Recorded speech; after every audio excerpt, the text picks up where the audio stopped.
I was listening to Howard 100 News yesterday, and I heard the disturbing report that Teddy got mugged for his iPhone. Teddy, what does John call him? Teddy Microphone. I don't know when that happened.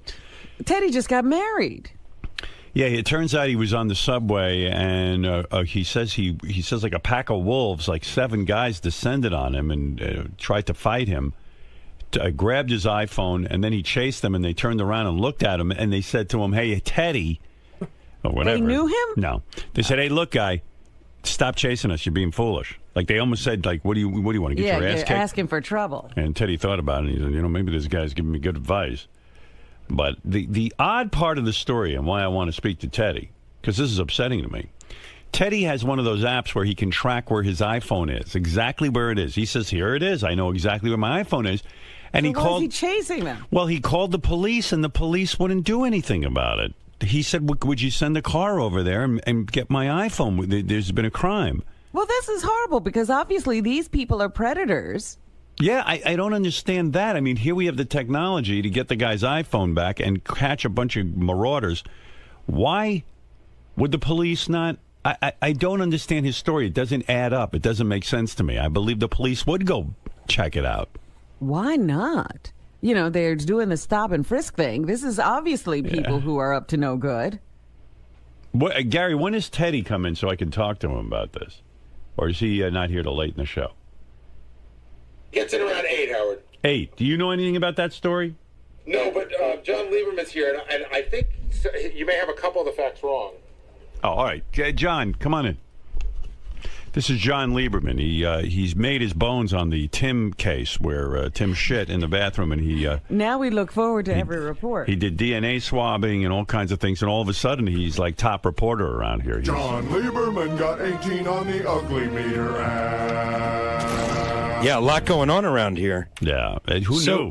So Teddy went out drinking Sunday night with his new wife. Right.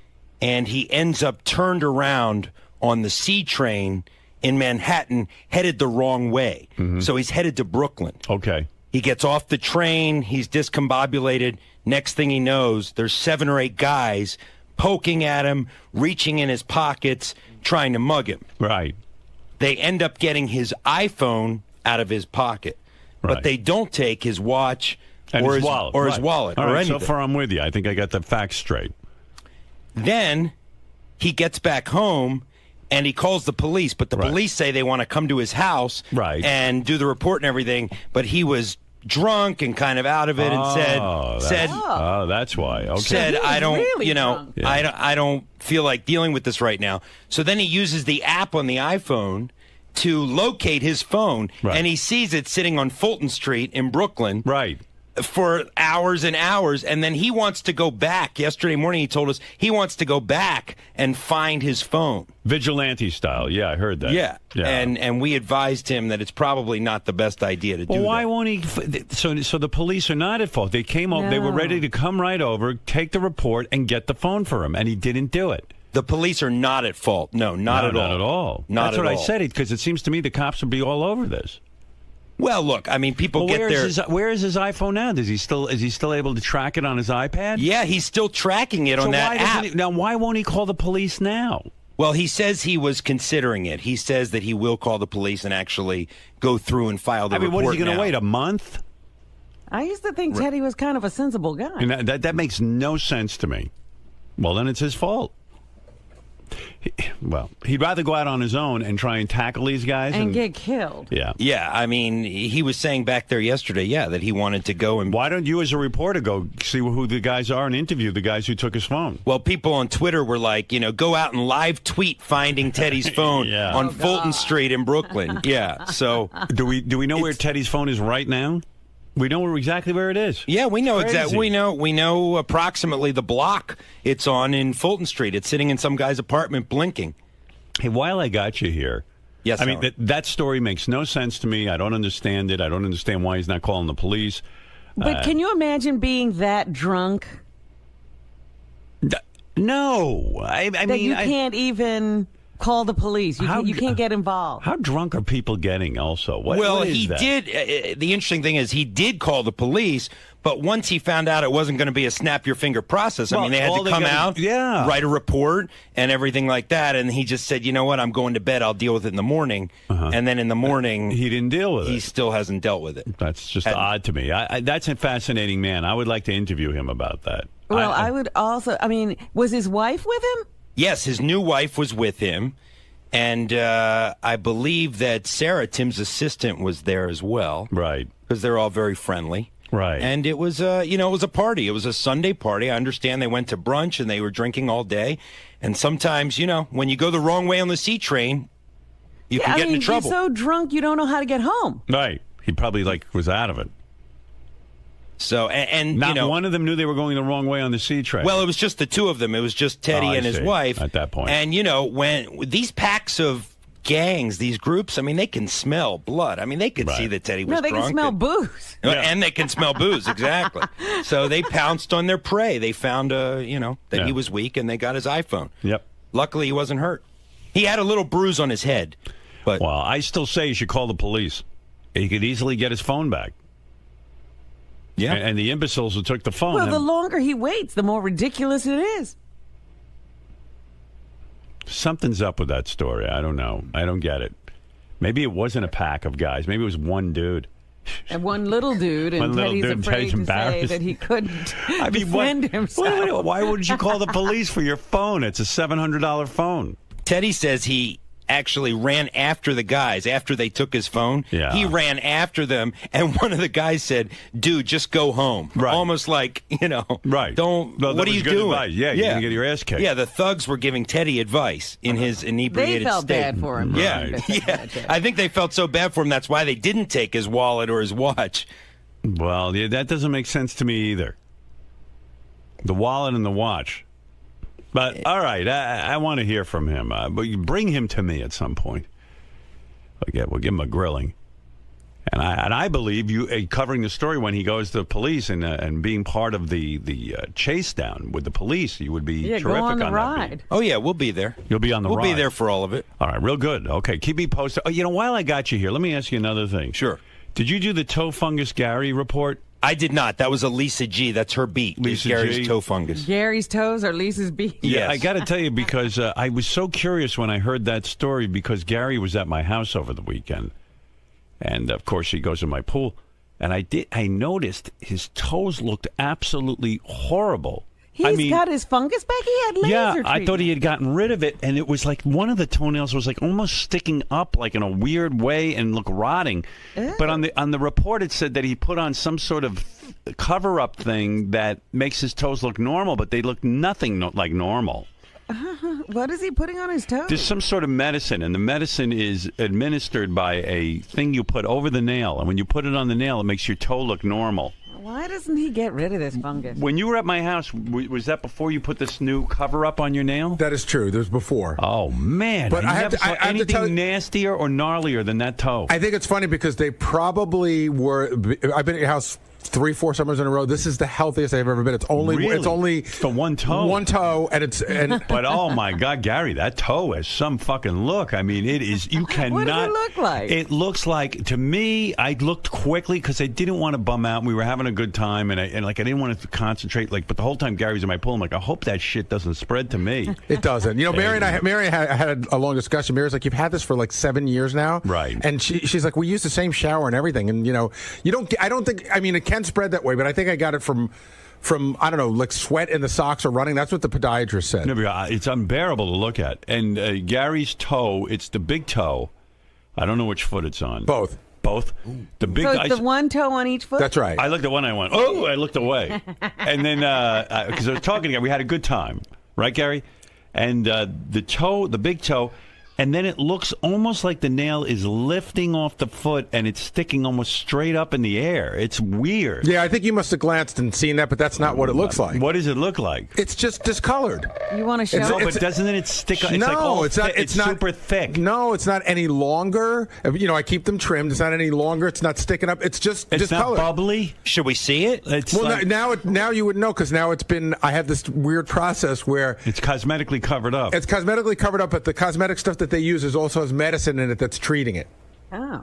I mean, could you imagine what this is? They've been treating this thing for years. It can't be killed. I've had friends who have had this I've had friends who have had it for 10, 15 years. It won't stop. I've had the laser treatment 3 times, which got rid of everything but the one toe. But the one toe. Why is this toe so? I don't know, Robin. You're a nurse. Tell me. It's a mess. You never saw anything like it. And you're saying it looks normal now with this thing on it? It looks more normal. In other words, if you stared at it, you could tell that there's something going on. But if you glanced at it, I guarantee you, Gary's nail is thicker than a normal nail. It's bubbly, like almost like it's. Well, you can't tell now it's covered. You think the cover is good? I bet you the cover's bad. Remember, he thought his teeth looked good? His teeth used to be good, and they were terrible. I mean, my God. It's not bubbly. It's just discolored. It's yellow. I think it's more than discolored. I think it looks. Rotting. I will tell you that they were in the best shape they've ever been in. I hear that, but the one. But I'm saying you've seen them 3 years in a row and you didn't seem to notice. I understand. Oh, I noticed. Don't worry. Notice like this. But this one, this looked This looked scared you. This looked like from Mars. This isn't even the worst. This isn't even the worst case I've ever seen. Like mine are mild compared to others. First of all, the bottom of each of the toe is healthy. It's just the top part. It's like half the nail. By the way, why can I have a discussion with you about this, but Ronnie can't have a discussion about anything? I don't know. I just find Ronnie, he's such a good guy, but he's something in the way he grew up or something. He's immediately combative. I think he must have been picked on or something. And you know what I was thinking yesterday, too, that he doesn't understand the term defensive because every time you say, Ronnie, why are you being so defensive? He goes, I'm not defensive. I said good morning to him out there, and he grunted. Right. He grunted like a Neanderthal or something. Yeah. I mean, he's very upset. You can't even say good morning to the guy anymore. No, he was. I got to tell you, yesterday we spoke to him on the wrap-up show. Yeah. John and I got off the wrap-up show. It was the first time where we just, John and I, we sort of recap. Right. And we were like, I think we felt sorry for him. He seemed very defeated. He's a confused guy. And he seemed very upset, and he seemed really shaken in a sad kind of way. Really? He thinks everyone's out to get him, but he's paranoid. His button is when anybody says anything about his lifestyle, like when Scott DePace questioned the going out with strippers, when the psychology guy questioned the swinger lifestyle, that's his Achilles heel. When anybody questions the way he's decided to live his life, that seems like he just explodes. And Howard, nuts, yeah. and at dinner last night, Lucas was here for the wrap-up show yesterday, so he saw a lot of what went on with Ronnie. Right. And at dinner last night, Lucas was really upset in the sense that what he doesn't know the show, so what he got was that there was a guy that came to the wrap-up show, Ronnie, who he's met before, who seemed very sad, who seemed like he was going to quit his job because he was so upset about the way you talk about him. And Lucas was like, "Is Ronnie going to leave? Is he going to quit?" Because he just seemed so upset, and it was very upsetting to him. Ronnie upset Lucas. Well, not on purpose. There you go. You upset Lucas. I didn't do that. What? I don't have to say hello to you. What? What do I have? Who are you to me? I don't have to fucking say hello to you in the morning. I didn't say you have to say Yeah, hello. well, I see you out there, and I say good morning. And I said, yeah. And a normal how person are can you? just say good morning like I everybody didn't else grunt. out there. Fucking open your ears. You did grunt. I said, yeah. You said, you were down tweeting. I don't You go, have to fucking talk to you. Who the fuck are you? Put your goddamn jacket on. You don't have to talk to me. Put your You're right. jacket on. Were you really bummed out on the wrap-up show, or were you just dude, putting you know what? Give me a fucking break with you and being What am all I over my doing? case, you know? First of all, let me bringing explain these something. fucking douchebags in here to fucking rip my asshole apart. Do you think, You know first what? of all, I don't really care anymore. You do what you want. But can I say something, though, in my defense? Be my guest. Okay. Gary said to me with the Ugly app, there's a guy who developed an Ugly app. Please. But Here I'm we going go to with take that you through, now. no, but I'm going to take you through the history because I don't believe the extent of your paranoia. You're I so, spoke. Look, you got I a spoke, problem. I spoke you to got real. a problem. I spoke to real police yesterday. Real guys that heard this bullshit. Yeah.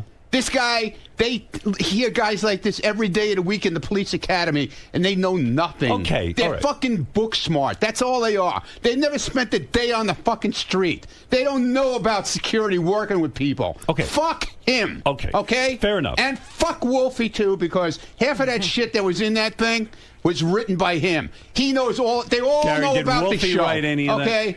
that you know of? I'm telling you, Wolfie sent me an email this morning. And Fuck Wolfie. I don't want to hear about Wolfie. But hold on, Ronnie, he said to me... Fuck him. He said if He's a smirking face piece of shit. Okay?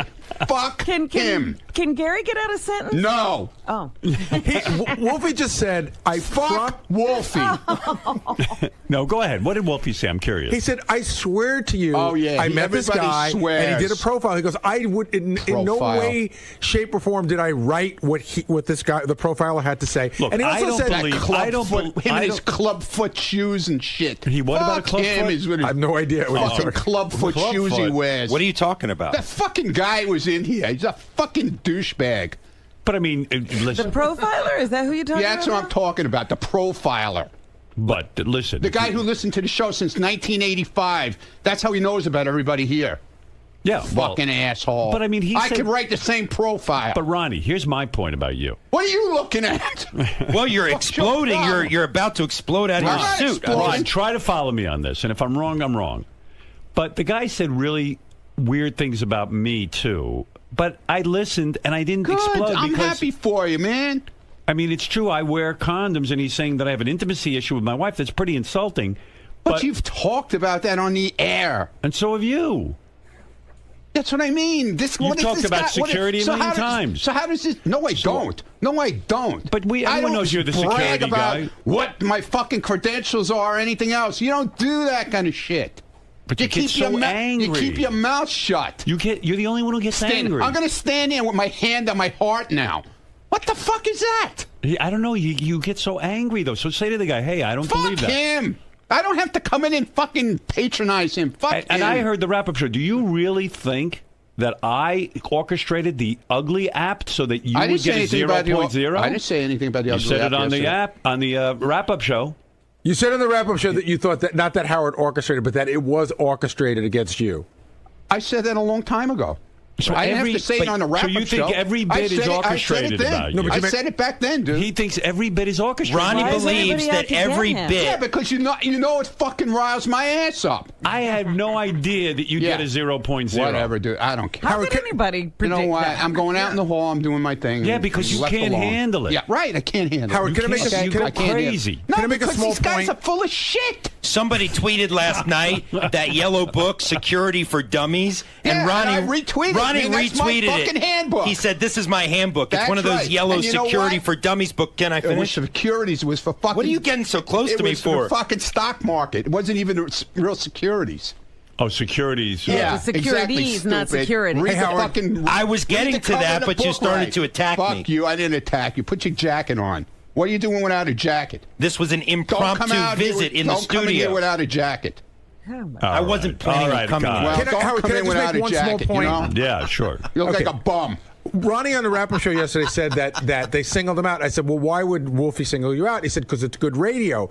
And I made the point that they profiled Fred and wouldn't He's afraid of Fred. Wouldn't making fun of Fred might kill be him. good radio as well, but they didn't. Your Right. security training has taught you that, Ronnie. They're afraid of Fred.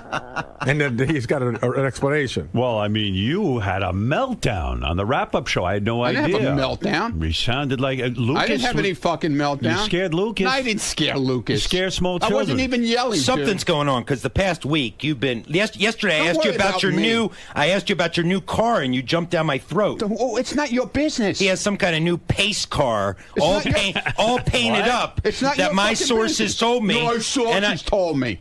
and I I- know who your fucking source is. There's one source here that knows about it. Who? So I know who your source Who is the I'm source? I'm not revealing You it. don't, because I have multiple sources Yeah, on this one. multiple sources. So talk about your painted up pace car. None of your fucking business. What do you mean a pace It's none car? of your fucking business. Ronnie, what is a pace car? You mean like None at of a your track? fucking business, dude. You're talking about a pace car that keeps at the track? You have a That pace starts the car? race? Don't worry about what I have. Wow. I'm not talking What do about you it. know about We this? break news. This is what I'm telling you, What Howard. is it? You don't even know what it is. You I- fucking come to me yesterday and try and pull it out of me, and I won't tell you shit. Because I'm not going to give up my source. I'm not going to give up everything I know. That you have some crazy colors painted up. Yeah, crazy. No. Pace car I had in your painted garage. like that, right? You stupid ass motherfucker. Well, then explain what it is. Why are you I'm not explaining anything to you, man. I don't have to. Are you now an owner of a pace car? Don't worry what I am. What do you mean? I'm asking you as I'm a not friend. telling you. I'll tell you off the air. I don't have to tell you anything on the air anymore. Wow. Wow, And then you threatened me yesterday with the block party. Oh, you want to be part of the show? Oh, you want your block party? Is that a threat? Then you better talk. Is that a threat? Yeah. No, I never said that. Did I say that, Gary? If I'm not part of the if I don't... No, I never told you. Oh, Again, yes, you're you did. paranoid. Yeah, I I'm said to paranoid. you, if like you tell Lisa G, you want to be part of the show, and then sometimes you don't want to be part of the show. I'm part of the show Either all you're the time. in or Don't you're fucking out. tell me that, But man. you can't talk I've to taken you. more shit around No this one can fucking talk to place. you anymore. Between me and Gary, we took more shit in this place than anybody else. Oh, Gary Gary's takes more not shit. on your side. I don't Gary- care if Gary's on my side. I asked Gary about his disgusting toe. I'm making a statement. I asked Gary about his disgusting toe. He doesn't freak out. I'm not freaking out. I don't have to You tell my are fucking freaking personal out. business. You're okay? freaking out. I'm not freaking Someone out. asked you about your car and you're Yeah, freaking out? because he's an idiot. What is it? Why is there? Why a the personal attacks? Why is there a story in that? So you're calling me an Because I idiot? bought a fucking car. Why is So there you're a story calling me in an that? idiot? I asked you about it too. What?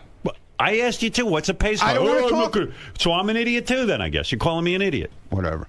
Thanks. Nice. Call me an idiot. Yeah, I mean, these personal attacks Idiot. are really Look, unwarranted. The things you fucking called me over the past fucking 2 years. haven't said anything. Oh, please. You put me down like I'm a fucking piece of shit on the street. Yesterday I didn't you put always you down put for a me minute. down, man. You love it. When you did I love put- doing it. Name something where I put you down. You just called me an idiot. So what do you? Whatever, dude. Because you don't have an example. I have plenty of examples. I've only treated you nicely. I have plenty of examples. No, you don't. Name one. I have plenty of examples. Give me an example. You're always fucking making fun with the security thing. I didn't say anything. Always. The guy man. profiled you. you. Fucking put me down constantly. The guy profiled you. My security guy is fucking half the size of me. I never made a height How joke. do I have a fucking guy like that with me? Did I make the height jokes? Dude, I've heard it a million times. I don't know. No, I've I don't heard make it the a height million jokes. times, dude. I mean, everybody I've else heard it does. a million times All from right. you. Everyone around here does. You don't hear it from me. Yeah, okay. I'm paying you and hiring you, and you're saying And I'm you're putting making you down. and you're making fun of me too, all at the same No, time. I'm not. It makes no sense. I but never okay. made height jokes. That's why I'm here. Go find one. Go find a height joke. I found him. Ever since we had the I roast. can't believe he's this sensitive. I'm He's very so- you should have heard him on the Robin. wrap-up show. He sounded Very like a crazy sensitive. man. Yeah, I'm a lunatic. You sound like a lunatic. A crazy Guy asked you man. about the car. No, fuck him. I don't have to fucking answer him. What the hell is Do this? you hate everyone here who asks What's you it? questions? No. It's What's not like I asked you some No. incriminating question. Here, let me show you how he does it. Let me have this. That doesn't work. He walked. I don't. No. Oh, okay, I go just ahead. want to a little demonstration. Ronnie's holding a microphone. Okay. He wants a. This is radio, He right? walks up to you and he sticks this in your fucking mouth like this. He Go goes, ahead. Well, that's what's this I hear about this new car you got? Right. So what did you say? Mind your business. It's none of your business. No, actually, you said something much more profane than that. Like what? Get the fuck out of my face. I don't have to tell you about my car. Yeah, exactly. Why can't you just say? Do I ask you about your car? Ronnie, why can't you just say I don't feel like talking about it? I do. That doesn't work with him. You just say, excuse me, I don't want to talk about Doesn't work with him. No, I stay on it And he because stays on it with that thing. And he sticks it in your mouth. if like it's an issue, like it's somebody's cock. if it's an issue that people back there are talking about, I heard you, moron. If this is an issue that people back I there sure are hope you heard talking me. about, then I am Right, entitled you're a to ask newsman. him about it. He's the newsman. He's got to ask. It's not news. It is true. Why- You it's got a not pace news. car? People It's not back news. there Why are are you talking embarrassed? about I'm not this. embarrassed. Why won't you talk about I your ain't pace fucking car? embarrassed. Why won't you talk about your It's pace car? It's a great fucking car. It's a So collector's tell item, us about okay? it. No, I don't want to tell you about it because it's the way you handle it. When you walk up to somebody and say, "Hey, listen, hey Ronnie, you know, I just heard something about from somebody that you got this really cool car." No, instead you walk up and shove this cock in my mouth and go, Cock? When did it become a cock? "He loves." Do you think it looks like a cock to you? And you think That's well, right, and he's tempting me with his cock. That's his cock. This So is you his want me to cock. get another microphone that isn't a phallic symbol? Is that what you're I saying? talk to Lisa all the time. She doesn't walk around with that thing. But you stick it in Well, everybody's that's because mouth. you have ulterior motives. So with what Lisa. is this? You bought a pace car. Do you go to the track with it? No. And what, you drive it around town? It's a car. It's a regular car, but what does it have? Stickers all over it? It doesn't have stickers all over it. What does it say on it? How does one distinguish that it's a pace car? Because it says it. It says pace car. Indianapolis 500 pace car. Now, this is a car that you drive around in every day? No, when I feel like taking it out. Is this in addition to your other cars? Or Yeah. It is. Yeah. It's a collector's item. It has collector's insurance on it, everything. Now, what's so not like special about a pace car in the sense that it's... They only made 500 of them in that year. And why do you like this so much? Because I like cars, okay? Do you feel that people... You like your things, yeah. I like cars. Do people that feel... bothered you too, I know that. No, I'm asking... I didn't do anything. You were doing so good, Ronnie, up until that. Do you feel people will think you're... I feel shit coming on. No, I'm asking you... I'm paranoid, But remember? let it come on. Don't just anticipate it. Do you feel people will think you're in the race car business if you drive a pace car? I don't care what they think. Doesn't it appear that you're in the race car business? No, absolutely not. Mm-hmm. That's it. That's the only question I had. Good. Do you wear a jumpsuit? I wear a jumpsuit. Yeah, I wear a jumpsuit, a crash helmet, a helmet racing gloves. with a microphone. I don't know I'm in anything contact about with my pit crew. I don't know. Is this common that people drive around in pace cars? No, they make 500 of them. It's a collector's item. People like to buy them because they're really into it. I'm like Jay Leno. I collect cars. It's a replica of the car that was actually used maybe that year. Oh, it's a replica. Yeah, it's not. It wasn't actually used at the Indianapolis 500. They made 500 of them. I see, and it's a special thing to walk around with a special pace edition car, right? And it says pace car on it. Yes. And then people will look at you. It draws a lot of attention when you're driving it down the street. That bothers you too. Your hair draws a lot of attention too. You know that, right? Your hair? Yeah, his hair. He's got this whole thing going on. He won't admit he dyes his hair. Everybody knows it, but okay. Ronnie, he's just trying to push my buttons. No, do you dye your hair? I unequivocally do not. I unequivocally do not dye my hair. My fucking buttons, Mr. M26. And look how defensive he gets. Look how gray it is on the side. There's no gray. Your fucking eyes are popping out of your fucking head. Look how gray it is on the sides. Okay, if I you leave a little bit. That's the whole idea. You are not going to rile me up, Ronnie. Look at my mustache. Look at all the gray I leave in it. You're scaring me with your laugh and the fact you're so close. Listen to me. If I use the product that you claim I use... You don't like that I'm close? How about when you stick that black thing in my mouth, huh? Excuse me? If I used hair color, it would be a much better color.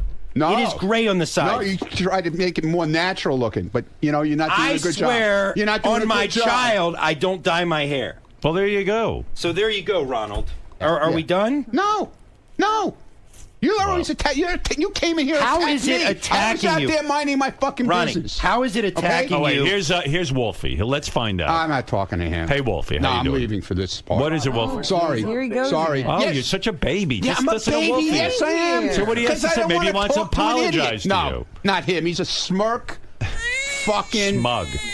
Yeah, smirky, smug bastard. Eccentric to think that I spend any of my time. Yes, you do. Yes, you do. Because Wolfie's point is, no Wolfie, you want to be so part of this show, Wolfie. I know you would do anything to get your airtime. That's why you brought the fucking guy in here yesterday. Why did you listen to Wolfie? I don't want to listen to him. I'm going to talk right over him. Why? I really don't give a shit about Wolfie. I give no shit about Wolfie. When we do our block party shows, he covers it in Pennsylvania. He'll only turn in interviews that talk bad about me. That's fuck you, Wolfie. Wolfie, go and fuck yourself, man. I don't give a shit what you say. I don't care what you say, Wolfie. I really don't care. Did you write what the profiler said? He doesn't have to. Everybody knows what he fucking said. Wait a second. It's airtime. It's been talked about on the air. Can I ask him a question? No. I can't ask him a question. No, it's a fucking waste of time, man. Well, everything that guy said yesterday, okay? Everybody's talked about on the air. Right from KC being whatever he was. You don't think he was right about Casey?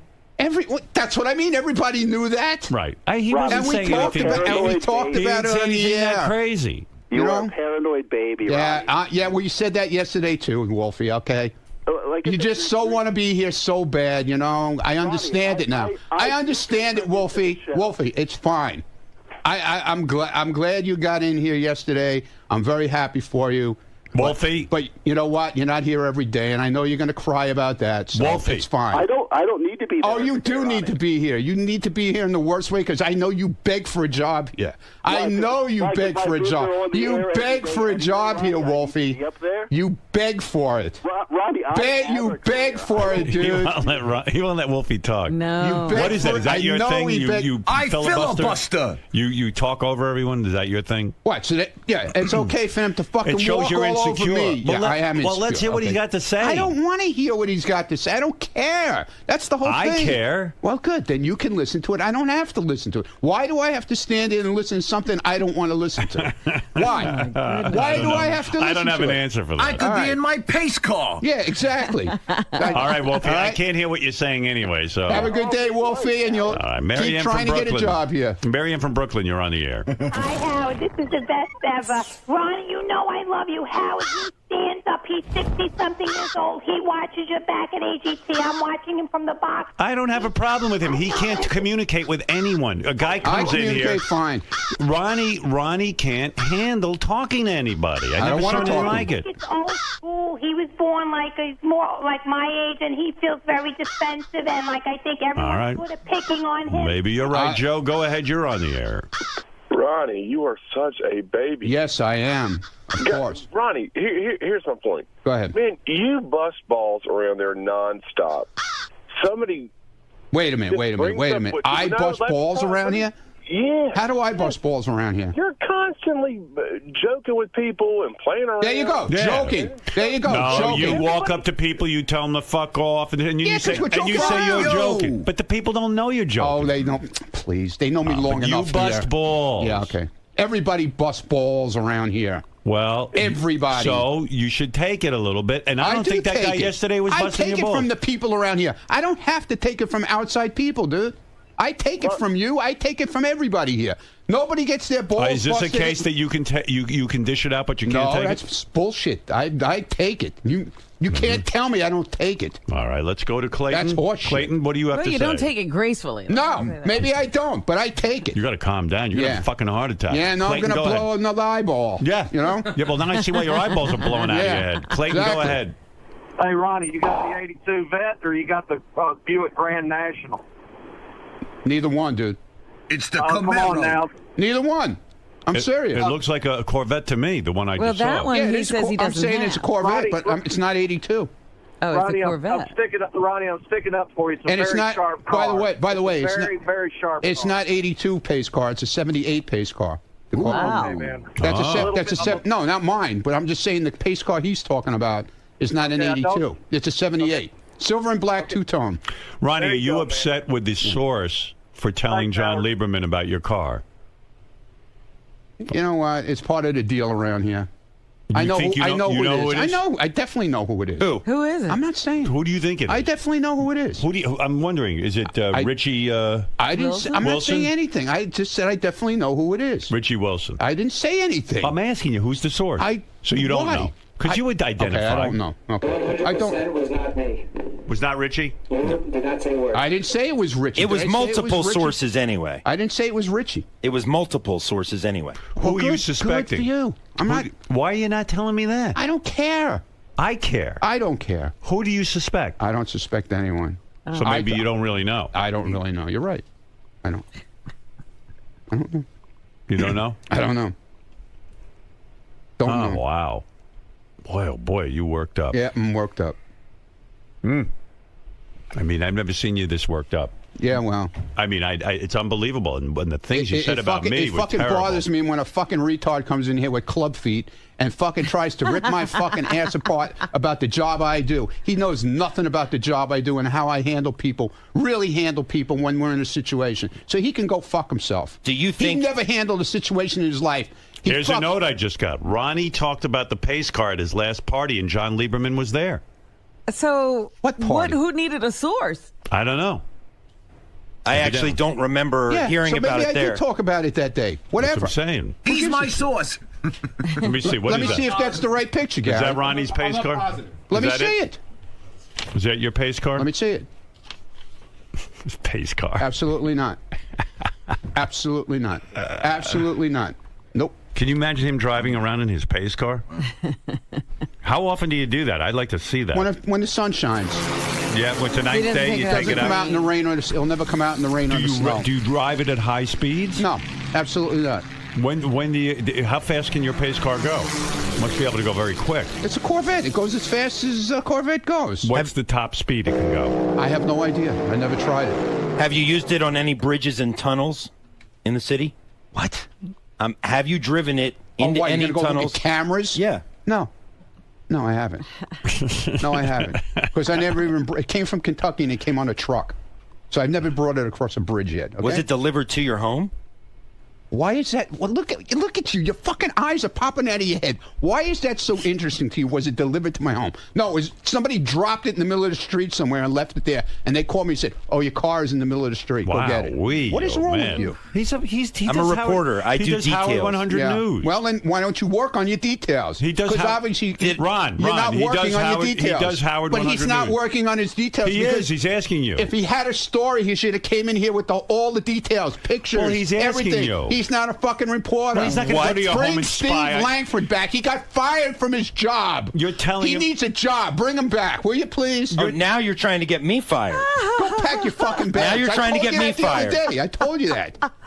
I told you that. I'm going to get your bags packed. I don't for think you. it's your place to even suggest to fire me. You're not Right. my boss. That's right. Look how upset you are. You look like you're going to cry. What? Look at you. Look at you. You're all upset.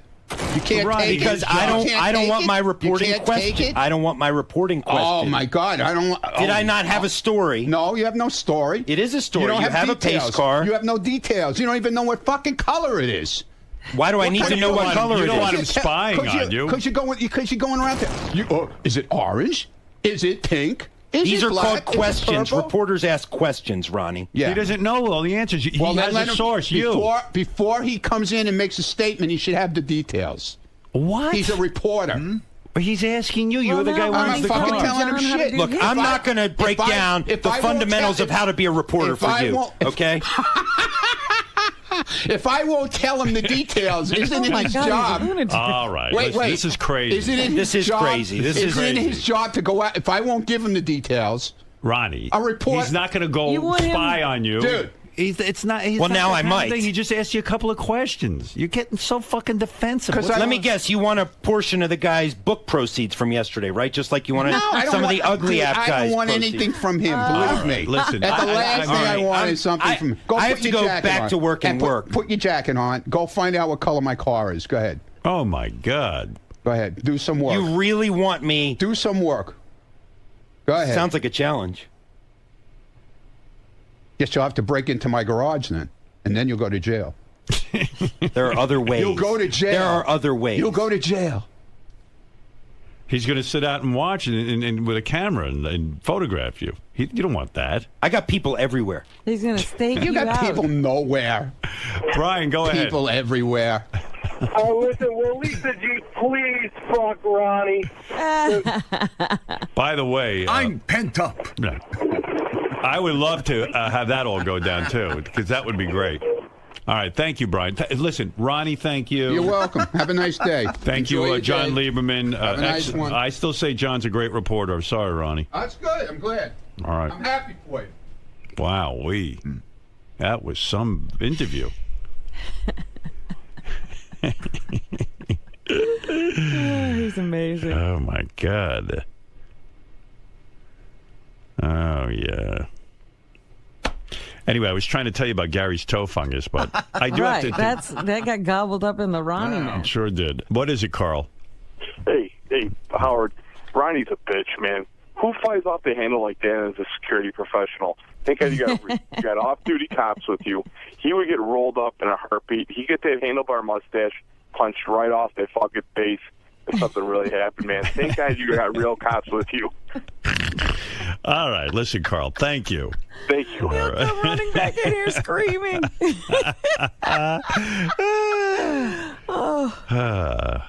What is it, Gary?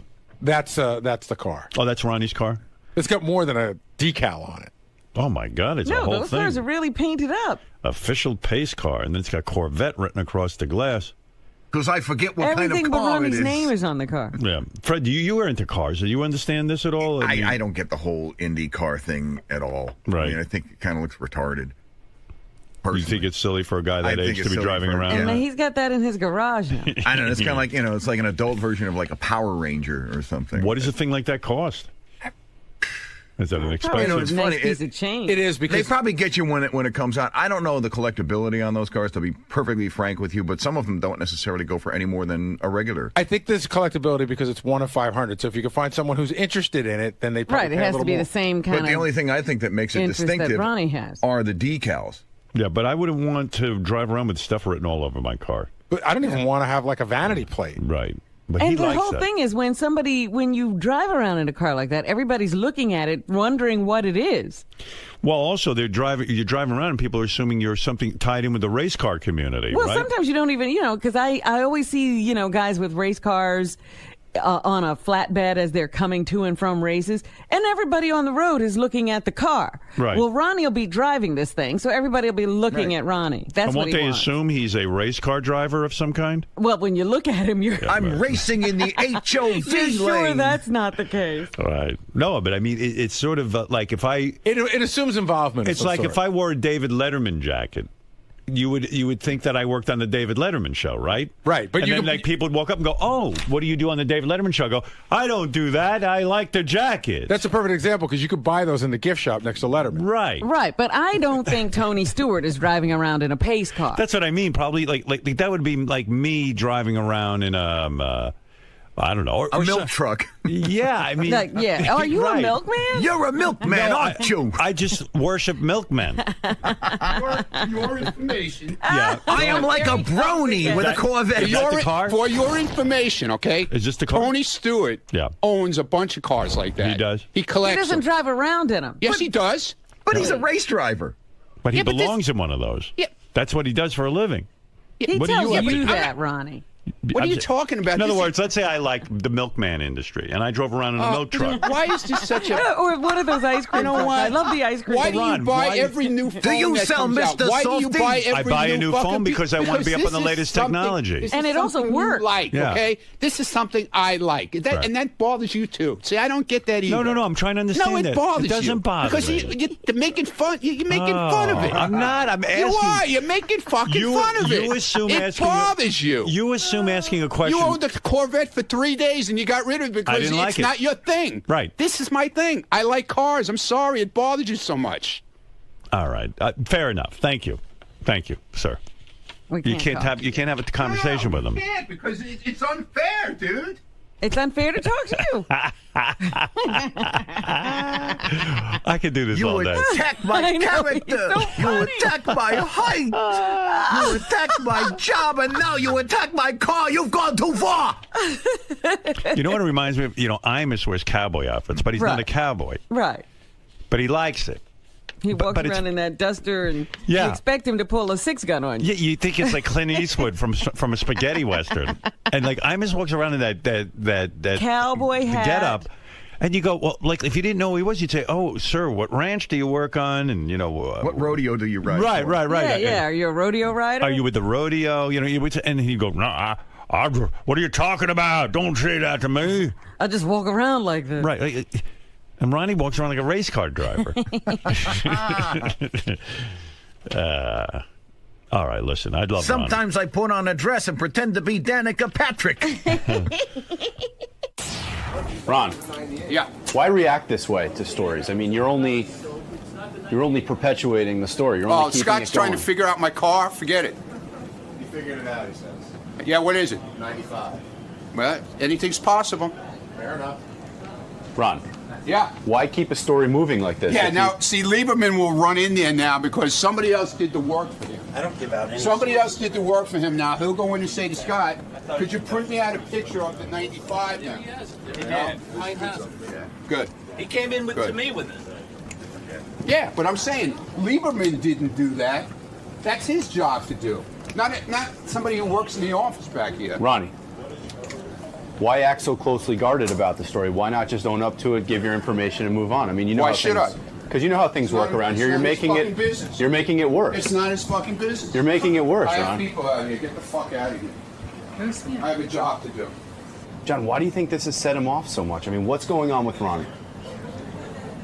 Ronnie has been irked lately about a number of things. I think the psychological profile yesterday, whenever anybody pokes at his lifestyle or how he chooses to live his life, he goes off. And then whatever comes subsequent to that, he then goes off. So I happen to be in the wrong place at the wrong time when I asked him about the car yesterday.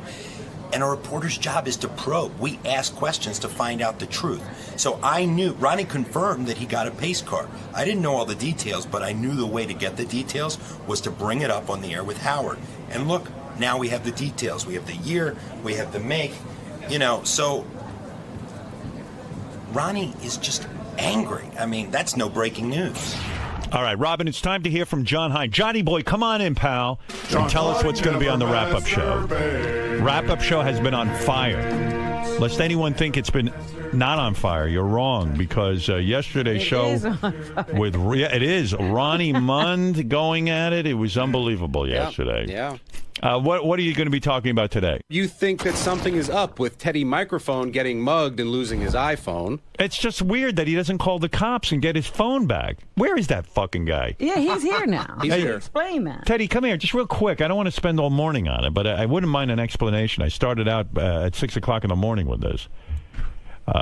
Teddy. I did go. I went yesterday. Oh, you went to the police, but why would you wait? I mean, well, no. I couldn't go that night. Is your drinking out of control? No, what? Do you and it's your average. Do you and your wife get just fucking slammed? Well, everybody gets pretty slammed in our circle. How many drinks did you have? I don't know, like umpteen. Are you that umpteen? Are you that fucking bummed out about your life? No, not at all. We're having fun. 8. We were with a huge group of people. It was just like super fun. I mean, this is what you can't have fun without getting completely fucked up. Yes, of course.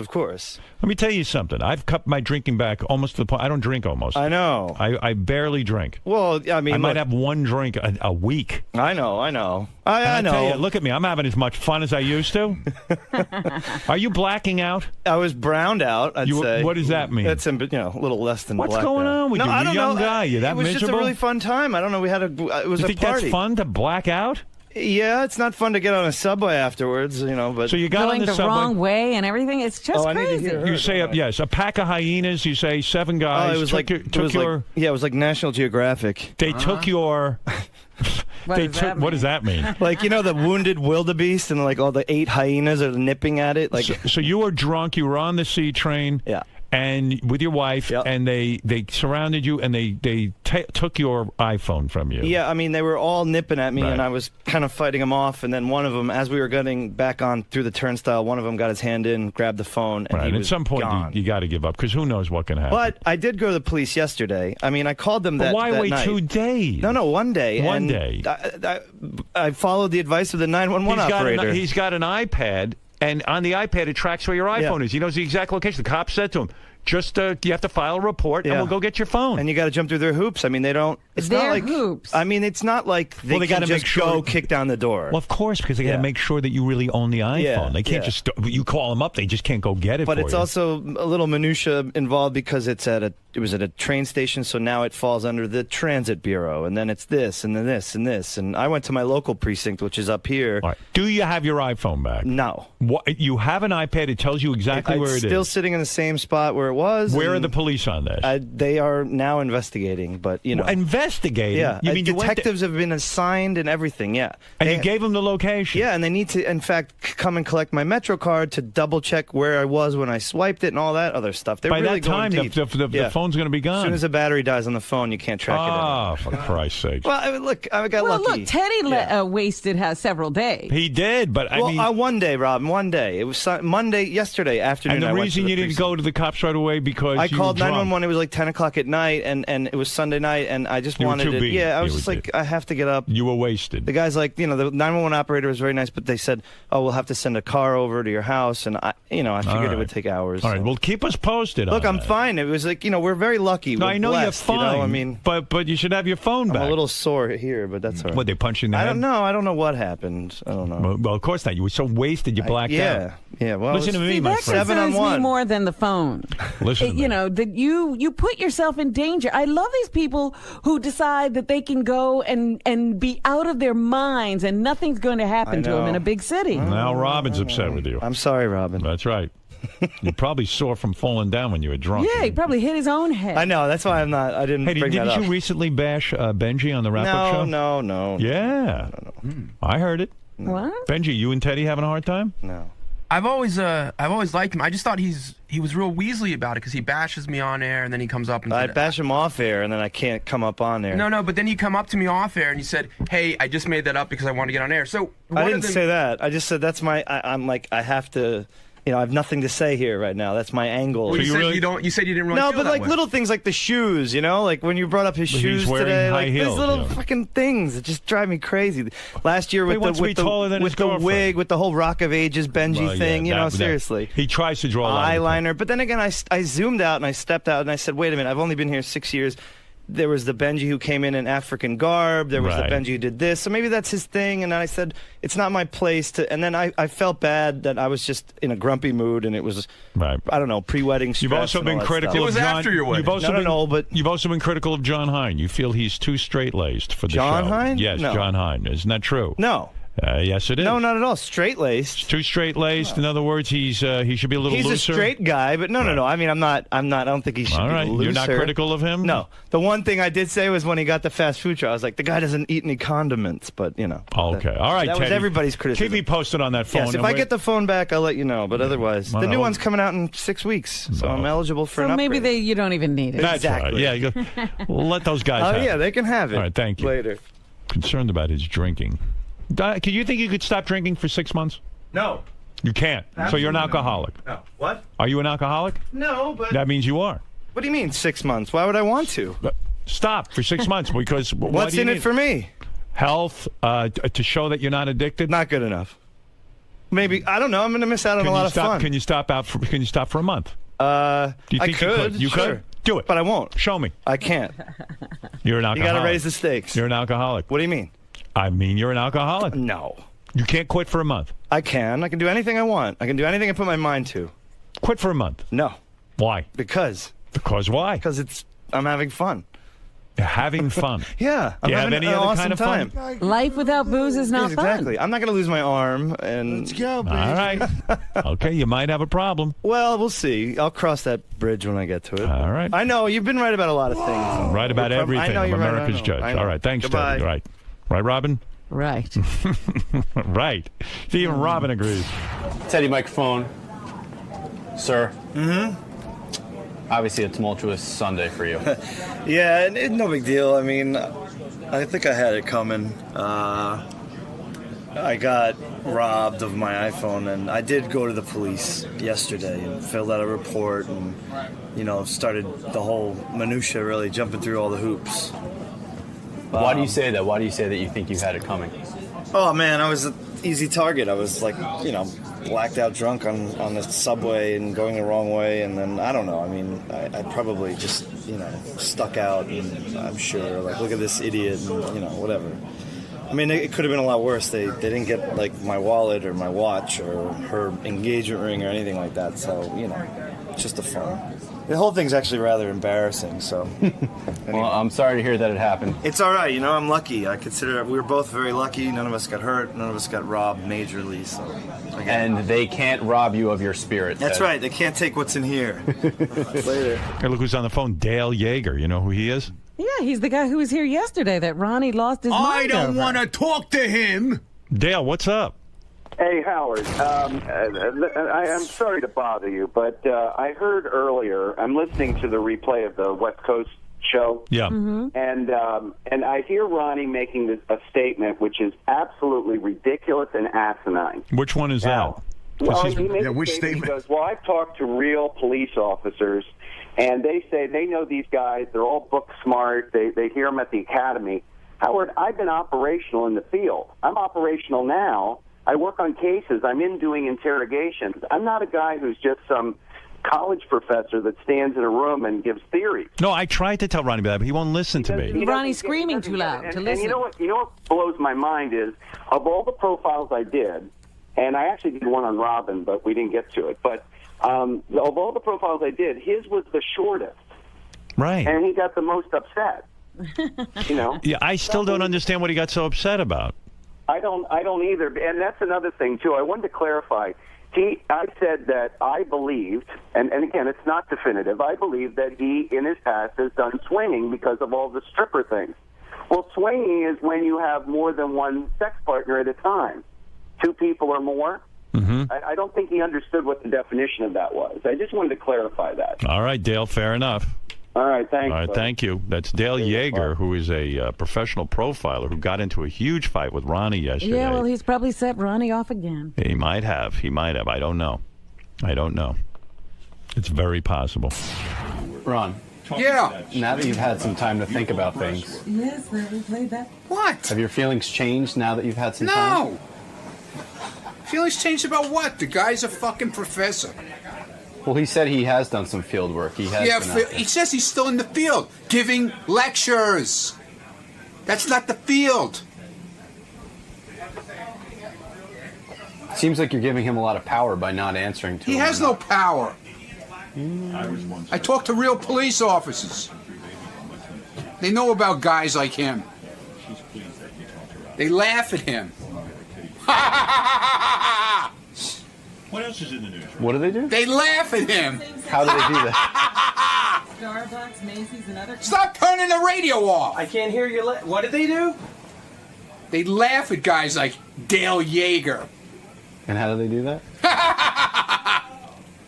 That's scary, man. That's right. I wouldn't come near Howard if you were Yeah, doing it's like that. a fucking Creedmoor laugh. You know where Creedmoor is? Huh? You know where Creedmoor is? I'd imagine it's about 2 feet in front of me right now. You never heard of Creedmoor? No, man. You heard of Creedmoor. I've heard of Creedmoor. You heard of Creedmoor. It's a mental institution. God, yeah, I know Creedmoor. That's where Ronnie should be. So I was right. It was a couple feet in front of me. Yeah, that's where Ronnie should be. Locked up in it. I'd feel, speaking of security, I'd feel a whole lot safer if this interview ended. Good. End it. End it.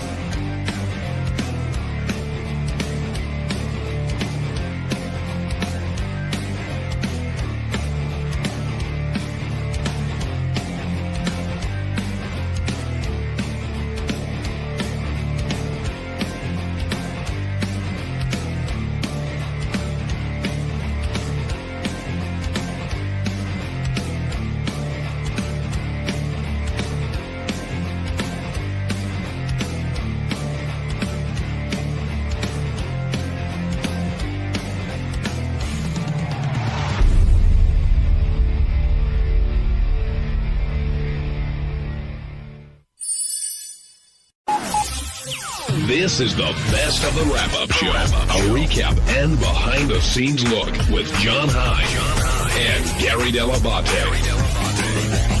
The best of the wrap-up show begins now. Hey, it's Gary Dell'Abate, Baba Booey. On Tuesday's wrap-up show, there was a lot of Ronnie. First, Ronnie, it turns out, knows that Taylor Swift's fans are called Swifties. We don't know how he knows that. Then Captain Jenks called in and talked about the prank call he made involving Ronnie. And finally, Ronnie told us that he went to see the play Cinderella. Yes, a 60-plus-year-old man went to see the play Cinderella. Here's how it all went.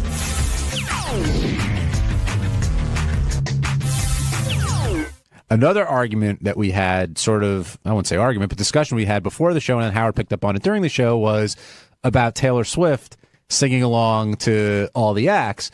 You know, some people felt that she was doing it for camera time. I'd ask JD, but he can't come down here right now. How come? What's he doing? He's in a meeting, but he does feel that way. I'm with as JD. do you. And I and Steve both feel that she's a young girl who just likes music. I think that when you go to an event like that, where you're really the focus of attention, she's not just anybody going. Agreed. She's the focus of attention. Yes, you should go and have a good time, and there's a party that says, hey, I'm going to go do what I want and be who I am. But there's another party that knows that every little thing you do, the camera's picking up on. So I think that her singing every song is a move. It's a move to get on camera. I disagrray. I think she's just singing along, and she's enjoying the music and being a 23-year-old girl. Can we tell the audience that you, off the air, refer to her as Tay-Tay? On the air, I've said Tay-Tay many times. So you're in a whole other league. Look, just because I've seen her in concert 5 times. Have you seen her 5 times? 5 times. You know I'm going again, right? Are you? End of March. What city this time? It's local. Going to Newark. John's he's like the Grateful Dead. He's like a deadhead for Taylor Swift. What do they call them? What? Taylor heads? Do they have names? Taylor head road groupies? Swifties. How do you know that? How do you know that, Ronnie? Don't worry about it. No, how do you know that? I'm smart. No, how do you know? I'm a goddamn genius. How do you know a Taylor Swift groupie? I have 2 teenage daughters. What's your reason? Yeah, I have a teenage girlfriend. Is that why you know? Is Stephanie a big Tay-Tay fan? She likes her. Do you like her? Not particularly. No, not for you? No. Not your speed? She is cute. I got to say, she's a cute kid. Yeah, she's, well, whatever. She's very all-American looking. Yeah. And I don't think her music's bad. Some of it, not all of it. Steve Brandano agrees. I see him shaking. I think it's funny because you don't think her music is bad. I'll give you 10 other artists that like dance around her genre that you would probably hate. That's true. I like her older stuff, like Tim McGraw. But anyway, let's get Ronnie. I'm glad. I like her Greetings from Raspberry Park album. I'm glad you're here. Are you really? Yes, I am. Because good. before getting into David Spade, I did want to ask you about that prank call that Janks did because apparently you weren't a big fan of it. Not that it wasn't a big. I mean, he got upset because I didn't knock him on the news. I just said I was, I'm friends with a lot of cops, and it was a whole cop thing, and cops were getting shot and killed that day, even. So was it not fun and not funny? It was I mean, his stuff is funny, but you know what? He got all bent. He started knocking me on Twitter because I said, because I did the news story with Lieberman saying, that I wasn't too thrilled about it, but, I didn't say I hated it. Do you think Janks did the wrong thing by doing it? He never does the wrong thing because he's always doing those phone calls. So, He's done a couple of calls I think he wish he could take back. Are you pissed at him? No, not at all, but he's pissed at me. Janks, are you pissed at Ronnie? Janks, you there, buddy? I'm not pissed at Ronnie. I was just bummed out that because I thought he would think it was cool. When I did the prank call, there was no reports of anybody being shot or injured. I did it before any of that stuff went down, and but I didn't hear it till that night after this all went down and the cop was shot and then he died. He had already died. And Janks, in all fairness, nobody had been shot or killed that day. He'd already killed 4 people. But the thing is I don't do this to make fun of a tragedy or to make fun of people being shot or injured. I do it to show that these people on the news, after 25 years, they still can't stop it. They still don't check their sources. And, I let it out that it was a prank call early on. I didn't keep everybody on about it. And I kind of figured, Ronnie, it would be good for the block party. And I just could imagine all the phone calls that you must have fielded within the first 10 minutes after me doing that call. I agree with Janks, by the way. I know he does these during some pretty weird tragedies, but to me, it's always a mad rush to be the first to get the scoop, and it almost seems like these news organizations care so little about what's going on and care more about getting the person on. And I agree, most of the time, 99% of the time, it's not a bad thing. There's like 1 or 2 that he probably shouldn't have done. Well, Janks proved that, I thought, with this call. Janks, she would have talked to you all day. What's that? She would have talked to you all day, it sounded like. Yeah, but I kind of got nervous because, again, I was thinking, well, if there are people, if you would have watched it that day, you heard that the reporters and everything, they were getting in the police's way from doing their jobs. So, I mean, me doing a prank call to that show was probably just, I think, was just comical. It was just to show that these people were so willing to put anybody on the air without checking any sources that I could at least get through and do it. I just didn't want to string anybody along. You know where I thought Janks used to shine for me? Janks, what is the Philadelphia version of, I guess up here, it's called the DOT. What is like the Department of Traffic, like the roadworks people? What are they called? Right. It's called PennDOT. PennDOT. Every single snowstorm, he would call as the head of PennDOT and always get on it. I would think, how do these people not know who that is and what his number is? And he would they go, now from PennDOT, we have this guy. They put him on. Janks, you're a master of your craft. But Ronnie, you're not mad at me. No, right? I never said I was pissed. I just said, if you listen to Lieberman's story, I never said I was pissed. You weren't pleased, though. But I just wanted to make sure you didn't have a problem with me because I'd be bummed out. I was bummed out that you didn't like it. It's not that I didn't like it. I'm saying it's not that I didn't like it. It was just, I don't know. At the time, it just hit me the wrong way. I don't know. All right. Thanks, Janks. We're all good. What did you do for Valentine's Day? What did I hear you saying? Hey, listen, you're going to Taylor Swift. I went to see Cinderella. I'm going with my daughters. What did you do for Valentine's Day? I went to see Cinderella on Broadway. My God. How was it? Why? Because that's what Stephanie wanted to do for Valentine's Day. She's into Cinderella, I guess. I don't know. She thinks you're her prince. Yeah, I am. I am a prince. I got we sat third row. I was a prince. Someday her prince will come. Yeah. How was exactly after I'm gone? What'd you think of the show? It wasn't that terrible. I didn't fall asleep, so it wasn't that bad. Actually, they added a little humor into it. How so? And they made little jokes here, here and there. I got to ask you a question. Good. I'm not being facetious about this at all or anything. Were there mostly kids at the show? No, absolutely not, dude. It was all adults. Really? Yeah. I wonder why. And it's not even open yet. It's in preview, and it was sold. It's been sold out for date. Really? Who's in it? Anybody big? Any big names in it? Not that I know. Not even in my day. No Angela Lansbury. No, there was somebody. I forget who it was. I recognized one name. Did they cast well? Was Cinderella? Yeah, she was hot. Yeah, she was definitely hot. Did she look good when she was working the house, or when she became, Oh, when she became Cinderella, she's in this hot gown. I'll tell you what, though, the live effects that they had on this show are amazing. Yeah? I mean, like, the dresses, they like changed right in front of your eyes, and you didn't even know they changed. Like Kelly Clarkson's dress at the Grammys. Yeah, exactly. They just spun around and bang. They were exactly. It was crazy. And I'm sitting like 3 rows back, and I'm trying to figure this out. You think it'll make it on Broadway? It's opening March 3rd. I understand. Do you think it'll stand the test of time? I think so, because a lot of kids, they're going to take a lot of kids to see it probably. But you said it was adults. It was adults. There was there were some kids there, but I'm telling you, it was mainly adults. Cinderella. Happy Valentine's Day. Yeah, it was great, man. I'm sure Stephanie must have been thrilled, though. Oh, please. Unreal. On Wednesday's wrap-up show, we talked a lot about Mark Cuban and him entertaining Shark Tank pitches from the staff. So Richie Wilson came in with his winning pitch, but Tim Sabean came in with his losing pitch, and Scott DePace came in to explain why he didn't pitch at all. Lots of fun, as always, on the wrap-up show.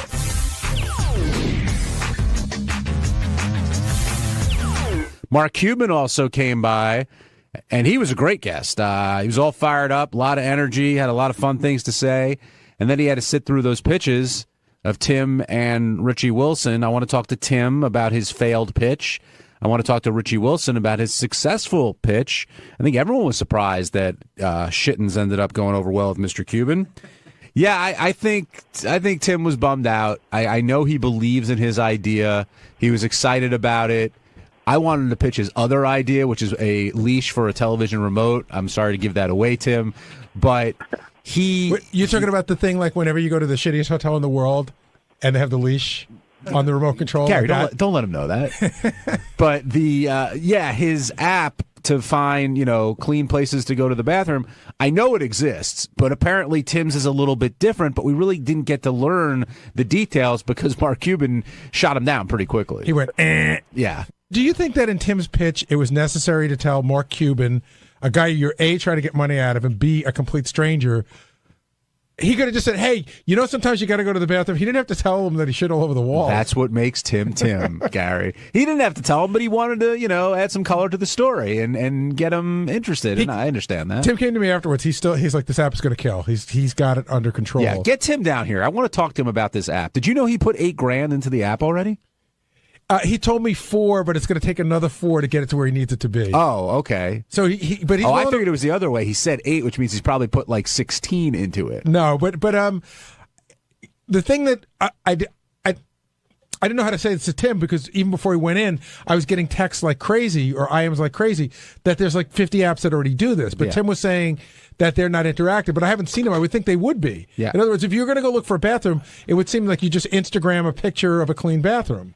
Richie Wilson, though, has put $8,000 less into his idea, and he got the endorsement from Mark Cuban. And I saw out in the hall, you guys were buddying up. Is this gonna happen? I put 8 minutes into this. That's all it was. Yeah, quick little idea, and he liked it. He was really cool about it in the hallway. I love the idea, by the way. As a frequent user of Man Groomer or whatever you call it, it's a great idea. Were you surprised that he went for it like that? No, because everybody I spoke to said it's a good idea. Like I haven't heard anybody, no pun intended, take a shit on it. So what are you going to do? I'm trying to reach out to companies now about having it manufactured. I'm looking for, and if a company's interested, get in touch with me. And Rachel's at home right now. She's looking up manufacturing companies. Here's your problem, though. What about all the other people out there listening who are doing the same thing? I totally know that, but listen, it's out there. I mean, I knew that going into this, that I'm putting it out there. Did Richie copyright it in any way by doing it on the show? Can he take this tape and document this date as... Yeah, I mean, it serves as some type of copyright, but if I'm the manufacturer, I thought of that 2 years ago. Right. Yeah. And we've been working on it ever since. But you have to have proof of that, though. But that was exciting. I mean, look, he took you at first it was kind of goofy, but then a couple minutes in, he was taking you very seriously. For the simple fact, he didn't tell me to get out like he told Tim. Yeah. And he said that, and when he said there is something there, like I almost skipped a beat, man. I was like, there's a billionaire businessman liked an idea that I pitched him, and Ronnie told me he was laughing about it and loving it all the way down the elevator. He was cracking up. Even if you don't get a dime, at least you get that satisfaction of knowing that he endorsed your idea. Yeah, and he told me in the hallway, he said, you really should try to get on the Shark. He said, you really should try to come on. Oh, so get on the show. So as soon as if he would have been here with people, I would have asked him, is there a number? How do I get in touch? But I didn't want to ask him, like, hey, give me your email address. Are you going to change the product name if you have to get on Shark Tank? Because I don't know if they'll let you go on. I would do a Shittens brand, because for like a guy, like a hunter, they would love to use Shittens in the woods. Like, that would be great. But I would have to change the name, somehow. You got to change the name, because the place you need to sell it is to moms and... I'm not talking about that. Like, you can't get into Kmart or Target or unless you put BJ's like the the pound sign and percentage or whatever, tens, you know what I mean? That's actually a better idea. Yeah. But even some of those places won't deal with that. That got me 3% of the company, by the way. You're in. You're in. You have 3% of nothing. I appreciate that. The other thing, I know other people were upset, Gary, because they wanted to pitch and didn't have the opportunity to do so. I know. We had I think we had 5 people out here altogether. You know who was supposed to pitch and declined to pitch was Scott DePace. And what had happened was basically Scott DePace told me yesterday, I no longer believe in the video caddy, in a sense. He said 19 years ago, great idea. 9 years ago, great idea. He goes, things have changed. Everybody's got a camera on their phone, so I don't believe it anymore, and I'm not going to come make a fool of myself. Wow. Well, I also know this morning he was saying he didn't know about this segment until yesterday afternoon. Right. So he didn't... Well, that's okay. I mean, I think he wanted some preparation or to have a pitch. For somebody who's been working over 19 years? I'm surprised. I mean, he's got a lot of pride. I know that. And he believed in that product for a very long time. Technology's changed. But for him to admit that, that's a big step. Now, do you think he did it just because he didn't want to do the pitch? I think he did it because he's out of video caddies and it doesn't matter anymore. I don't know if I don't know. Scott, if you're still selling them, let me know. But I remember him telling me he sold out. I mean, the video caddy is 5 times bigger than the iPhone. Yeah, but you could still, you got the brand name. You can make a smaller or iPhone caddy, iCaddy. You could do something like that. We're all geniuses here when it comes to this entrepreneurship. All right, Scott DePace, you weren't able to. I didn't know you gave up on the video caddy. That was news to me. Gary just told me that. I sold the last video caddy 2 years ago, maybe. How would we know? How would we know that? I told you guys. I mean. It's quite obvious. I haven't had the website up for a year and a half. I don't know. Because I check the Video Caddy website every day. No, it's funny. I mean, I just didn't know. I didn't know. At some point, it was definitely out there. I know it's not on your radar, but you knew at some point. Trust me. I said I wasn't doing it anymore. You're extremely entrepreneurial, though. It surprised me that you didn't pitch today. I mean, I've got other ideas, but it was really odd yesterday. Gary came into the control room and said, "Are you ready for tomorrow?" Well, that's because Will had sent you 2 notes to 2 different email addresses, which I guess you don't check Lotus Notes. I do check Lotus Notes. Then Never got that. Here's the email. You can look at it. That's from last week with some other email address that I have no idea. You have 7 different email addresses. PatMedia.net I have not had in 12 years. How would I know that? And then the next one How would you know that? Because I haven't had it in 12 years. The next one is a Lotus Note address. Scott? I swear to God, I did not see that. I do see it here, so I'll have to go back and check. But I did not see But again, when I type in your name, and this is a bigger issue, but people have all these outstanding email addresses, and how are we supposed to know what email accounts are active? We're all Lotus Notes. Then that's what we do. We use Lotus Notes only. That's fine. Wait a minute. So I had an email address that changed about 6 months ago. I didn't remember which one it was. I let our IT guy know. I let Tracy know. But I can't spend 25 minutes looking up trying to find your old email which says what your new email address is. But that's not how it works. You know what? It's a bigger issue. That's actually a Lotus Notes What issue, else can I do? But anyway, if you had an idea to pitch, would you have pitched something if you had more time? I have plenty of ideas, but, I wasn't really prepared. I didn't know exactly what was going to happen. I didn't know whether I needed to have artwork and all this stuff ready to go. If it was just an idea, yeah, I've got ideas, but I didn't think that he was going to take anything seriously today. But he took Richie's idea very seriously. Yes, he did. That idea is horrible. Oh my God, you're so jealous. He totally took that idea is serious. horrible. It is not. You're not horrible. really going to do it. You're not going to do that stupid Scott, idea. you really don't think he took that idea a tiny bit serious? I think he was on the show and he wanted to sort of, but then why no. didn't he take Tim's idea serious? I think he did take Tim's idea seriously. He assessed Tim's idea, Right. said it had been done, and said goodbye. He listened to Richie's idea. He said you've got something there. And I don't think he was doing it to be a nice guy. I wouldn't invest $1 in that idea. I mean, But you don't have a dollar like him to give. A wife would do. You sure I do. A wife would do just as much as a glove. How do you take the glove off? I don't know. To me, But that's the best thing about Shark Tank is they really don't care what the idea is. Can it make money? If it makes money. If Richie proves that Shittens is a moneymaker, he'll invest. Why wouldn't he? For the guy that made Post-its, he said, I'm going to put glue on the back of a notepad. And people would have said that's stupid. And they made billions but off you can't just... Fail. It's the same type Why of are you so frustrated by this? I'm not. I'm frustrated trying to explain why I think Shittens is a stupid idea, and I don't think Mark took that seriously. I think he was on the air going, "Hey, yeah, that's good, yeah." But let's see you make $1 with it. Let's see him actually put $1. I got to say something. I'm watching you here, and I'm not trying to open up a larger issue. I promise you. I just don't think you can revel in anybody else's success that isn't Gary, yours. that is not true at all. You come up with these thoughts that there's no accuracy to that. If Richie had made $1 million, that would be awesome. But here's a point. I'm simply saying that Mark, I don't think he was being genuine. And I disagree with you. What you're saying is you don't like Richie's idea. That I get. But Mark seemed genuinely interested in that. Why did everybody see that but you? I guess you guys aren't as bright as I am. I don't know. I don't know what it is, but I don't think he would put $1 into that fucking thing. What did you think of Tim's idea? To find a bathroom? It was an excellent idea. I don't think I think I can find a bathroom quite easily without an app. Why was Yelp so bathroom. successful? Was what? Yelp for restaurants. That's it. But that you're getting a review. You don't review a bathroom, how clean it was. No, I think that's what Tim is saying, that people are taking pictures and reviewing the bathroom. Here's a clean bathroom in a 25-foot vicinity. Well, listen, I mean, I could shit in a porta-john. My wife does want a clean fucking place, so maybe there is something to it. I don't know. I wouldn't invest in it. Tim, were you discouraged at all? I know you've put a couple bucks into this. No, not at all. Not at all. It just propels, and I love challenges. And let's follow through with this thing and see where the challenge goes.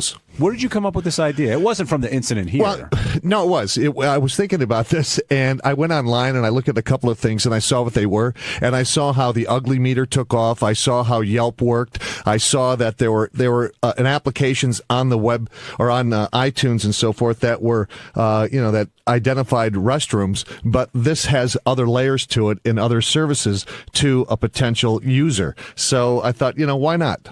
What other? I mean, I know you don't want to give away the tricks of the trade, but what other services could it possibly have? Well, there's communication. There's a rating service on it. There's other, community type things where you can participate. There's Wait, how do you participate in the bathroom? Because you tap pictures. your foot and you can find gay guys. Yeah, exactly. Yeah, exactly. So no, but you take pictures. You upload the pictures. People, it's like a lot like what Yelp is. Scott, what are you making faces for? You think this is a dumb idea? No, it's not. Of course, it's not a dumb idea. I don't know. I don't see. I think it's a really short time to guys just start putting pictures of their junk on there. That too. And then you'll be a millionaire. Exactly right. And Tim, you put $8,000 into this? No, not $8,000, but it's. I put about $4,000 into it just to check it out and understand it, and to realize what it's all about. You should talk to me. I've got plenty of good app ideas. How did the video caddy do? Why did you use any of them? Yeah, because I'm too ballsy to invest $4,000 like he did. I mean, I'm not ballsy enough. Right. Sorry.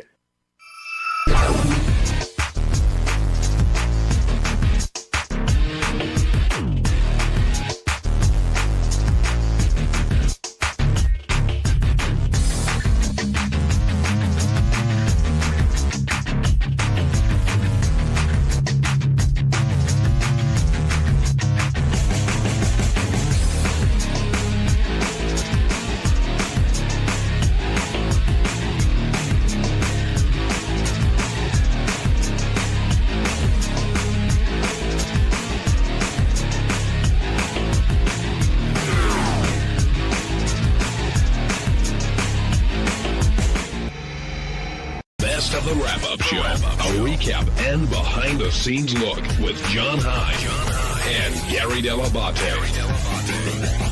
The best of the Wrap-Up Show begins now. Hey, what's up? This is Will, and on Monday's wrap-up show, Sal came in to talk about how horrifically bad his relationship with his wife is going. And then I came in to talk about another disaster, and that would be Richard Christie eating my wife's placenta. Check it out. Let's turn to you, Sal. You spent a lot of time in the studio today, and why do you get that look on your face? It was a lot of time. I got to tell you, it was rough. I can sit there and help recite your greatest hits all day long. It's like you don't even remember. You go, oh yeah, I do remember that time. You know, yeah. You fascinate me on that level.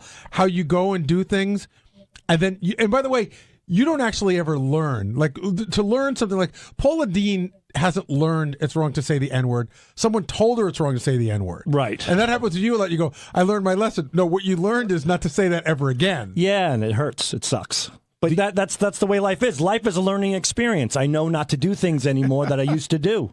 And that's just the way it is. Do you consider yourself a defeated man? Because both Howard and Gary say you are. Definitely not. Why?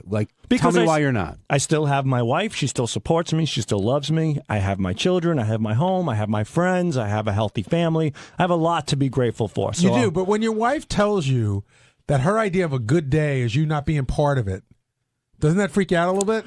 A good day, a good day without me being a part of it to my wife is a day where I'm not doing something where I'm being the dancing monkey, the laughable jackass. No, but you said you went to your wife and you said, I thought, this could be a little fun, help you rest. And she goes, you know what resting is? What did she say? She said relaxation is when you leave me alone and I get to relax. And that's when I was asking her for sex. At that moment, she wanted to relax. So it seems like there's a lot of moments she wants to relax. Yeah, so let her relax. It's all good. I mean, there's nothing worse than sympathy sex. Every guy hates this when you're begging and begging, and then she finally goes, okay. And then you just feel like a charity case. Just you feel so pathetic inside. And guys will do a lot for a piece of ass. But at that moment, it's just like, how can I climb on top of you with these feelings? So I eliminated that sympathy sex feeling by just waiting patiently for her to say, let's do something. But you realize, for all intents and purposes, you've also eliminated sex. That's the consequence of this new thing that I'm doing, yes, unfortunately. How long do you wait? I just wait. No, but how long does it take typically? Well, it's just when she's in the mood. That's primarily it. It's, it could be once every 2 weeks. It could be once a month. But when it's there, at least it's genuine. And do you think it's because of the kids and the dog, you just don't have time? Or do you think she doesn't really want to have sex with you? I think it's because of everything else. It's because she has a busy day with the children, with the dog, with the shopping, with the laundry, with keeping the house clean.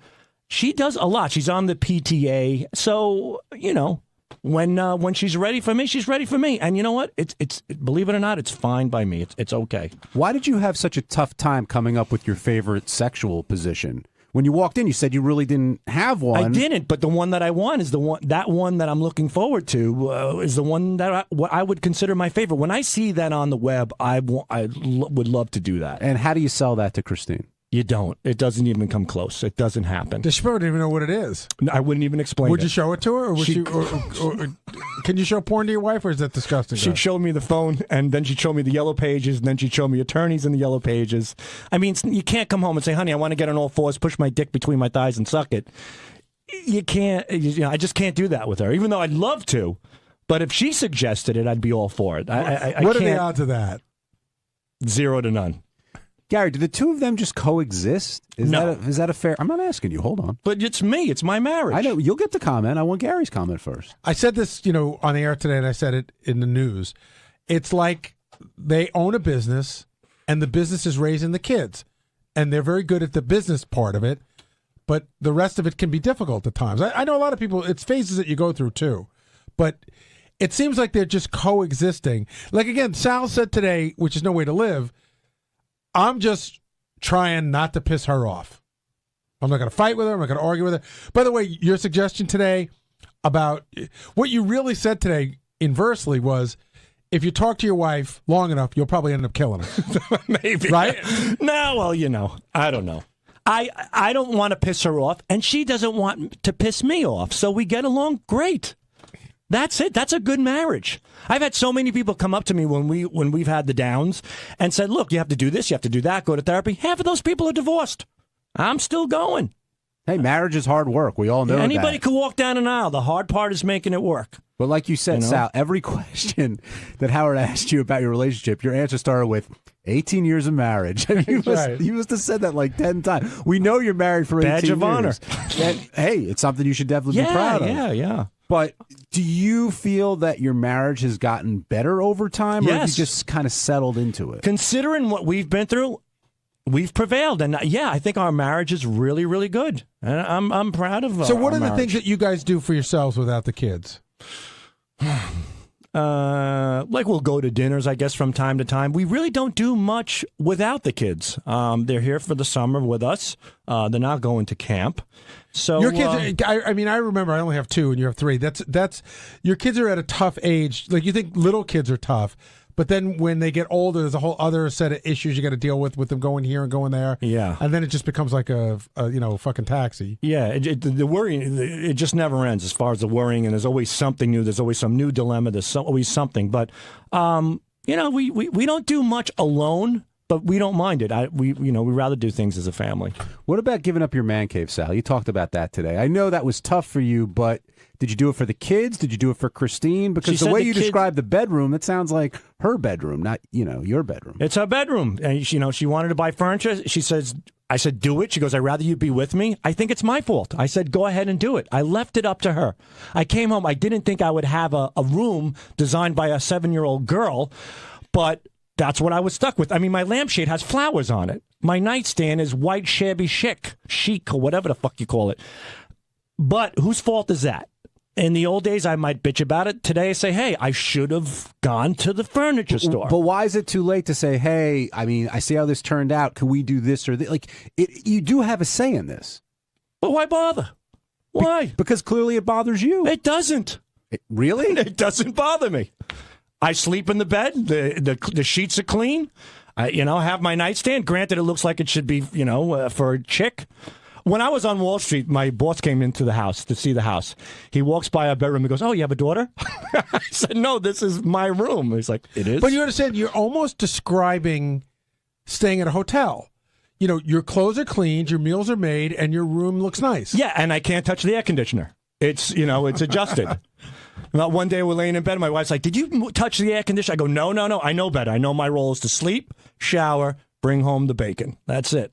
And you know what? It works. We get along. We do laugh. We do conversate. My therapist said I have to talk more to her, get involved in her life, and I do it, and it's interesting. But Sal, do you think it works because you're doing everything that she's telling you to do? I think it works because I want to make it work any way I can. That's it. Rob in Jersey, you're on the wrap-up show. Hey, how you doing? Long-time listener. Hey, Sal, you ever see Shawshank Redemption? There's that term in there called institutionalized. That's what it sounds like your marriage is. It sounds like you're institutionalized. Like you just go through the motions every day. And I don't know, I think you guys should maybe seek out a little counseling or something. We went to counseling once, and I broke down. I cried hysterical as soon as we got to counseling. I had so much in me. I just lost it. And I don't want to paint her to be bad or anything, but she just found that comical. She started laughing. And I think it was a way of maybe cushioning her feelings. Right. But considering what you guys went through, do you think one attempt at counseling was enough?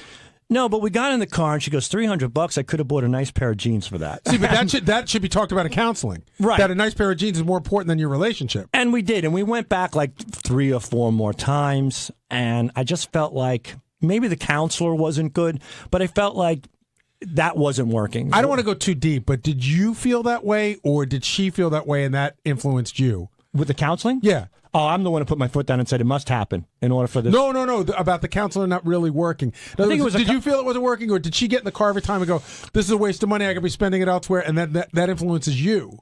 She said it once or twice, so maybe subconsciously it influenced me without me realizing it, but I felt after 4 times myself personally that it really wasn't working. Give us a call as we move on to Richard's desire to eat Will's wife's placenta, which apparently is going to be fulfilled, Gary. Yeah, I thought the hardest part of this equation was getting Tracy to agree to give up the placenta, but no problem. Yeah. I mean, she's not keeping it. Tracy Murray, team player. So, but there are. I've heard people who have taken them for whatever reason. They freeze them and well, for cancer purposes. Because, God forbid, like somebody needs a blood transfusion or whatnot, there's a particular, I'm not a doctor, but there's particular cells in there. If you save the placenta and, God forbid, something happens to your child, you might be able to utilize the placenta to help your child out. Sal, I know you're not a doctor, but does this placenta thing, like, are you good with it, or does it gross you out? It's horrible, disgusting, but it's great. I mean, I can't believe he's going to do it. The thing is that I love to cook, so we discussed that I'm going to possibly make placenta marinara for it. And if I can turn the placenta into a delicious dish, that would be quite an accomplishment. But doesn't that disguise the taste of the placenta with your sauce and everything else? Yeah, but if you're taking shit and putting it in a pan and you can make it delicious, that's something else. John, would you eat it with marinara? No, I wouldn't eat it without or with. Ronnie, where do you come in on this placenta eating? Are you grossed out by it, or do you think it's kind of cool? No, I think it's weird. I'm sorry. Even for Richard? Even for Richard. He won't eat it raw. He told me that. He will not eat it raw. Like, he wants it cooked or prepared somehow. I've cooked for Richard before, and he loves my cooking, so he asked me to please cook it for him. So what's weirder, eating placenta or drinking squirt juice? Wow. Oh, stop it. There's no comparison. You would go for what, Ronnie? The squirting. What, are you kidding me? Skunk squirt? Skunk squirt? Oh, did you say? I thought you said skunk. Jackass. I don't know why I heard the word skunk. I thought well, you look at your eyes and you wonder why. Squirt, squirt in a heartbeat. I'd guzzle a gallon of squirt over eating a placenta. Will, Tracy was up for this, no problem? Yeah, she said yes pretty much immediately, and then I think she started to think about it a little bit, and she was a little more apprehensive, but I said, let's talk to the doctor. Let's see if it's even a possibility, because they'd have to freeze it, because this is most likely going to happen over this break. Mm-hmm. But I think she's up for it. Are you up for it? Yeah, I don't care. I mean, I think it's disgusting on Richard's part, but I don't think there's any kind of weirdness between. There's supposed to be a thing where the dad is supposed to eat the placenta. Because I'm not eating the placenta. No, but it's supposed to bring you closer to it. I never fully understood the whole eating placenta thing. Plus, I always think like Richard has this like Forrest Gump quality to him. Like, whenever he's attached to somebody, they have good things happen to them. So I'm hoping maybe it means good things for the You're gonna have to freeze it. Well, we're gonna have to do something with it. You can't leave it out. All right, for so 2 here's weeks. what you do: you take an ice tray. Yeah. And you pour it into an ice tray, put it in the freezer. Okay, and then when we come back, But it's not a liquid, Ronnie. Yeah. Whatever. It's almost like a. It's almost like a. I know what an it omelet. is. You can still pour it into an ice tray. And Why would I do that? Make little ice cubes out of it, and this way, popsicles. You put it in his beer and let him drink it. See, so I'm reading here, Kim Kardashian's eating her placenta, and that the mom is supposed to eat She'll eat placenta, anything. The Right. placenta. Yeah, look at her ass. It says that it may help prevent postpartum. Oh. That's one of the reasons why. Well, Richard will never get postpartum. That's great. Right. The other thing Added that benefit. And it also helps the mammary cells to make milk, which would be great if Richard starts to squirt milk. The other thing that Richard said, though, which really took me aback, was he said he'd have his pinky cut off. What a nut. For what? For the show. Like And eat it.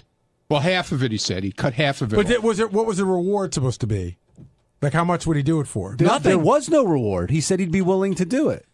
That's illegal, right? We can't cut off his pinky, can we? If it's an accident. Sal, even you find that That's strange. crazy. But he would do it. He would cut off his own pinky. He loves to entertain himself. Anything. Yeah. He really is up for anything. I would have to think that that given, if we said, okay, go cut off your pinky, he'd have to give that another thought. I think he did already in the back room with me for a little bit. He's like, I'm not sure about that pinky one, buddy. I guess for a couple of bucks, I guess I'd do it. Gary, how'd it feel to break out the trumpet once again? I was surprised I was able to get anything to come out of it. That was great. Usually I have to exercise my lip. All right, what's worse, Ronnie? Would you suck Gary's mouthpiece after blowing into that trumpet, or eat a placenta? I'd suck the mouthpiece. Ooh. We might have a game here. And I get that. Listen, you go to a bar, you make out with a chick, you don't know where she's been. Yeah, but her mouth doesn't smell like an asshole. And Not funny, that yours does. I Not was that saying, yours does. But the tips of these instruments, you've smelled them before. I mean, they're horrible. well, you clean them. I haven't cleaned Remember mine. your Halloween mask? How it would just smell like a rotten old twat, like it's on your face all Thanks day. for listening, everybody, to Wrap Up. On Tuesday's wrap-up show, I went in to talk about how we should freeze the placenta and make it into ice cubes or meatballs or whatever you wanted to do with it. and drop it into his either his soda, his beer, Richard's beer, and let him drink it. And I also dropped some cool sex stories that I talked about. So you got to check it out.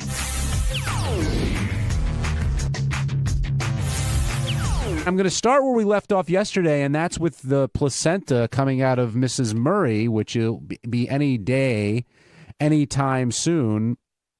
And everyone seems to have these plans for the placenta. You know, Will said his wife is totally okay with it, and Sal wants to do placenta marinara. Marinata? No, marinara. Clearly, I'm not the Italian. And Ronnie wants to go with the ice cube theory. And Gary, in the intro, I was saying I still don't understand what Ronnie is planning to do with this or where that thought even came from. Okay, even if you think that placenta is a liquid, which it's not, why would you put it in ice cube form? But I think, for starters, I think Ronnie thinks it's a liquid. Yeah, I wonder if he knows what the placenta actually is. We should discuss that with him when he comes by later. But Ronnie was saying how let's go with his placenta theory. You then drop them in beer, the ice cubes, and he drinks it. Well, that defeats the whole purpose. I agree. The whole thing is you have to eat something that looks gross. It's like when they give you that stuff on Survivor, you know, or Fear Factor.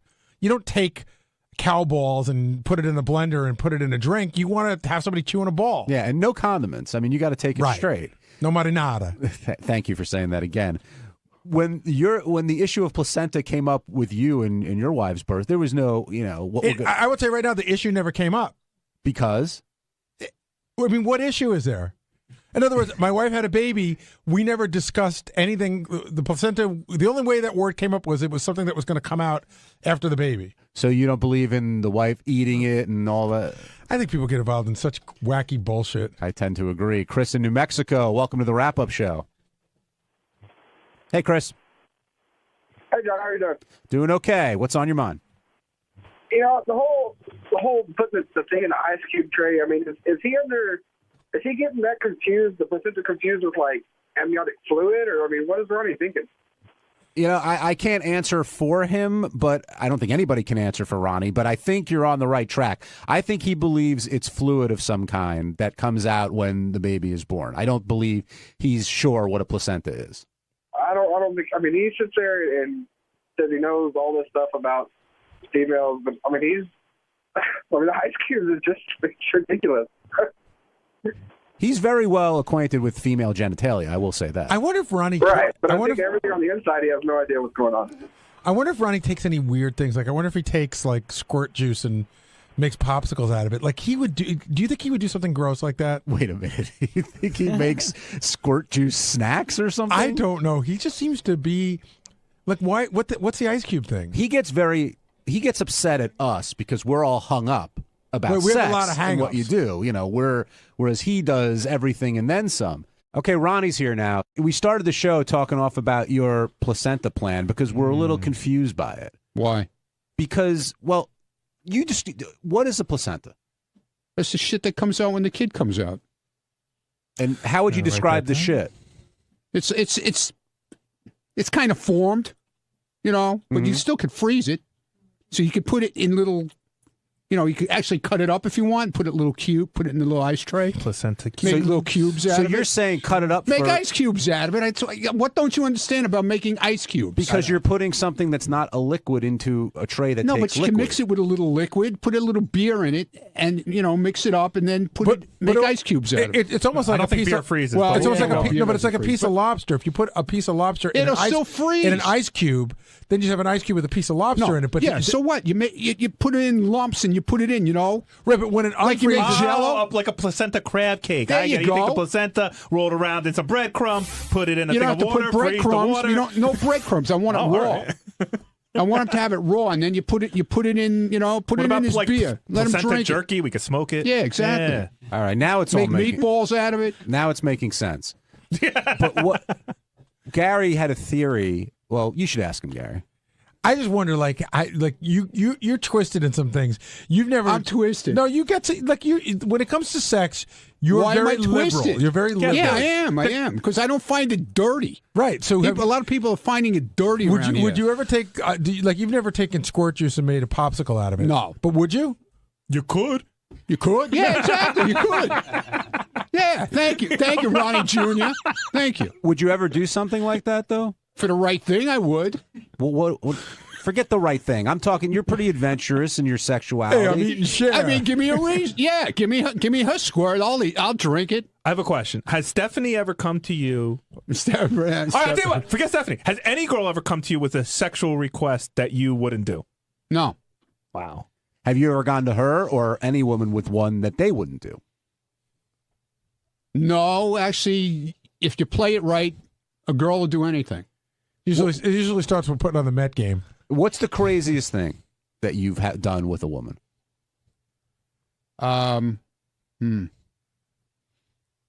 Take your time. I don't know. It's just, you know. What was the one thing you had to talk, like you really had to work to get the girl to do? Well, I could see it. It's in his eye. Anal right away comes to head, to head, because, it's hard to get. A lot of times girls with small assholes don't want to do anal. Right. I would imagine that's most girls. They're afraid. Well, not all girls have small assholes. Do you know that going in? Like, do you assume? No. There's different size assholes? Yeah, you didn't know that? Well, I guess if you're having anal sex all the time, your asshole gets bigger. Yeah, exactly. Right? I mean, did you ever see some of these porn chicks? I mean, their assholes are like they actually look like the supermoon. Yeah, exactly. There you go. So just because the girl is small, this doesn't necessarily mean she's going to have a small asshole. Because if she's done anal a lot, yeah, exactly. Okay. Yeah, but I don't think that's the craziest thing you've done. Yeah, I don't know. I'm trying to think. I don't know. I'd have to think about like anything involving toys or food or toys. I've done toy things. Yeah, but like crazy. I don't know because I don't go that crazy. This is one I've always wanted to ask. Go ahead, man. Let it all out on the table with all these people here. Go ahead. What's the largest group of people you've ever been involved in that was having sex together? No, I've told this story. Only the four, right? Now It's me and this other guy and two girls. We were just in this motel running back and forth. No group thing, huh? No, I'm not into that group. That's the only thing I'm really not into. Right. I wouldn't do that group Swing shit. in Salem here. I'll bring another girl in. Right. That you've done. Yeah. What kind of toys? Like, what's the wackiest toy? Just the beads. The beads are the fucking wackiest that I've done. There's a lot of other crazy shit. Jason and I have the same question. I've never done that. Have you ever put the beads in your ass? Or someone put the beads in your ass? And then they pull them out like they're starting a lawnmower? Not that fast. I would have killed them if they did.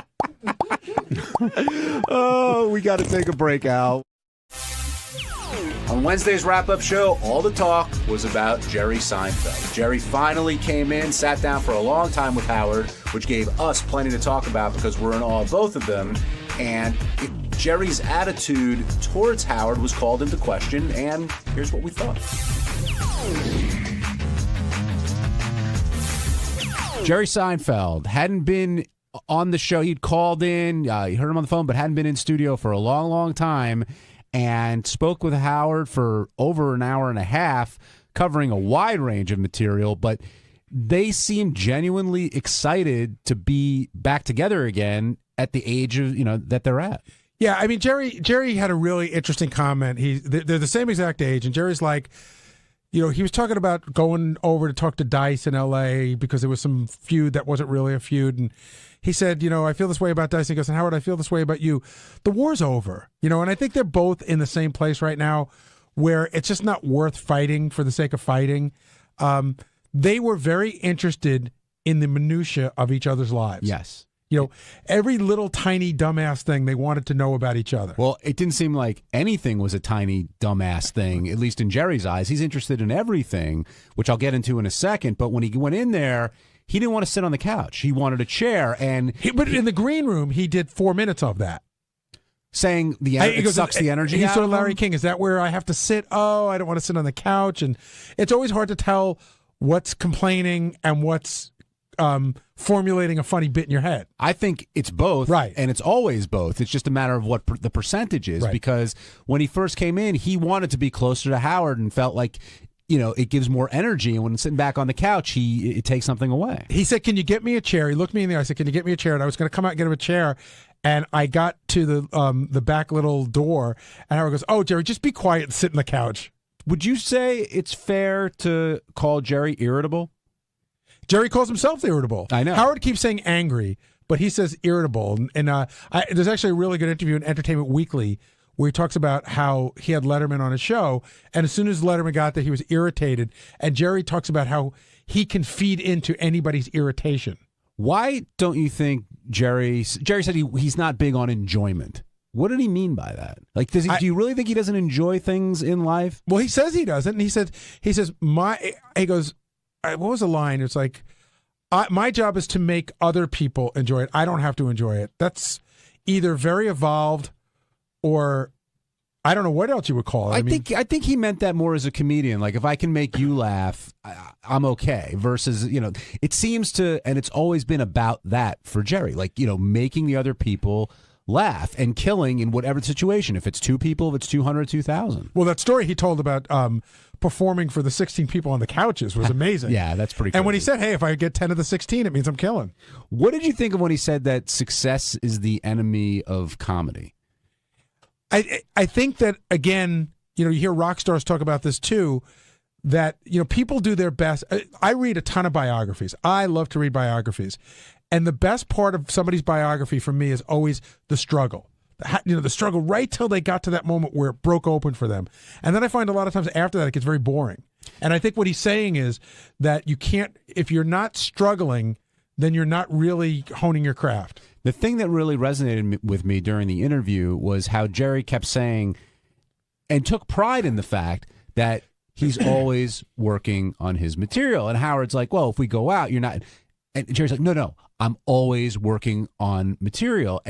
But Jerry, on the other hand, later was saying he's very happy with his wife. He's happy with his life, yet Howard seemed to be really not thrown by that, but fascinated by it. Well, confused. And that's when it got into what I thought was the most interesting part of the interview, when Howard's like, well, when you're talking, if you're fighting with your wife. And so now Howard's going down the psychotherapy road, and he tries to bring Jerry down there. Like, Jerry, I bet you didn't like your father, this, that. And Jerry totally deflected.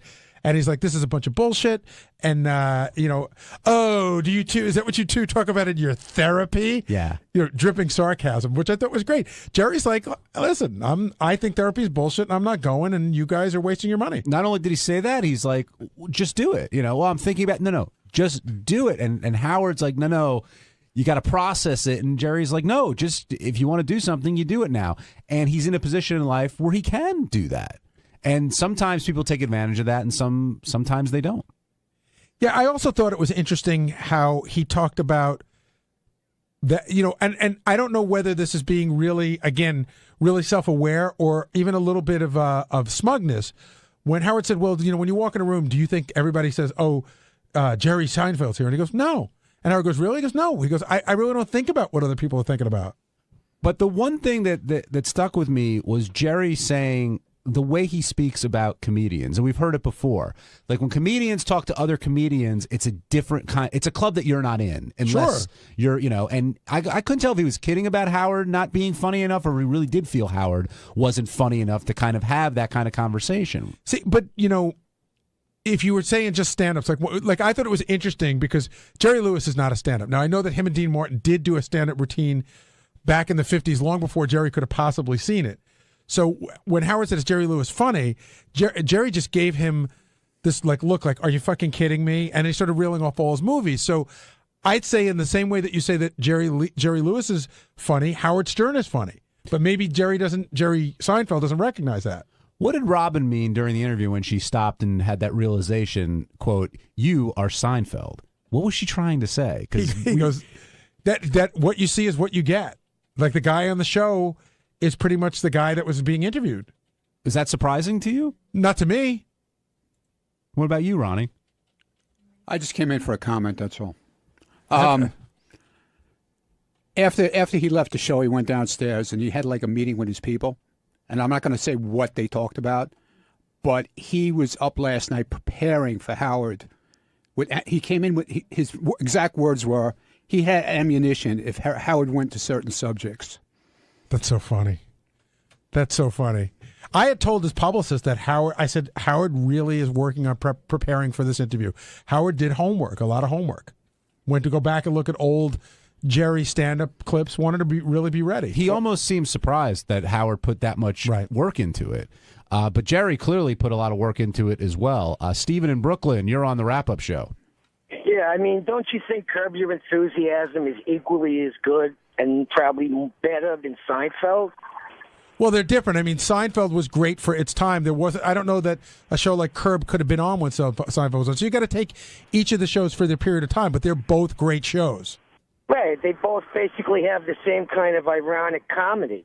And it's obvious that Larry David created the Jerry Seinfeld show, don't you think? No, maybe it's not obvious. Jerry's a little upset. No, not at all. I think it's obvious that Larry David is George Costanza, and I think a lot of the stories in Seinfeld are Larry David stories. But it's a collaborative show. It's both of them. And even when Howard was going through a couple of the Seinfeld episodes, Jerry said, I didn't write that one, or, Larry wrote that one. Like The Contest, Larry wrote that one. But I think it's 50-50. At the end of Seinfeld's run, though, you could tell that Larry David wasn't there anymore. Hey, well, thank God for Porsches. Now Jerry realized he's able to talk to people. He can talk to regular people. That's pretty cool. Yeah, what do you guys think of his show and that whole concept of comedians getting coffee in cars? I love it. I watched the Michael Richards one. I watched the Mario Joyner and Colin Quinn one. I watched a bunch of them. I think the show's really great. You're a car guy. Have you seen any of them? No, I haven't seen it, but I'm going to check into it now because he's got a great car collection. Yeah, he does. Amazing car collection. I just want to go back for a second. I want to tell my one little interaction that I had with Larry David, because I told this to Howard after we went to break. And I was surprised at Howard's attitude about this. So I had an opportunity to go to a taping of a Seinfeld show many years ago. One of the greatest ones ever. I was at the Junior Mints episode, which is also the episode where Larry has a girlfriend whose name rhymes with Private Parts, but he can't remember her name. Mulva, exactly. And I was with somebody who knew Larry David, somebody who used to work at a comedy club. So we go down to the set after the show is done, and she sees Larry. And the show's really it's a hit show. And she says to Larry David, "Larry, congratulations on your success. You must be so happy.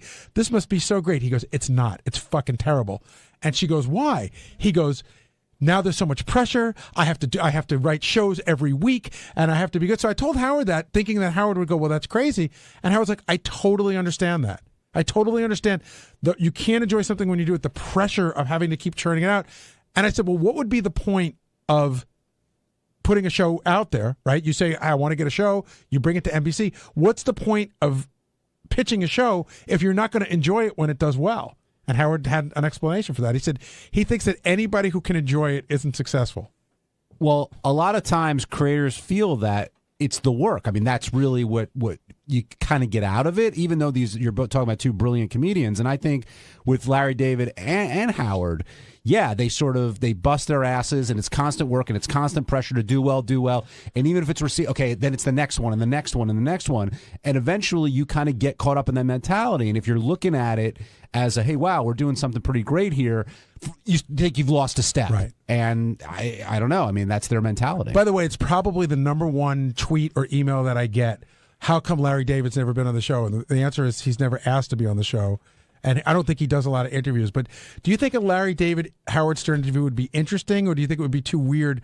Because people seem to think they're a lot alike. I think it would be both. I would love to see it. I think that there are a lot of similarities between the two of them, and Larry David is a little bit off, but so is Howard in some ways. And I would love to hear that conversation. I think it would be a very, very interesting one.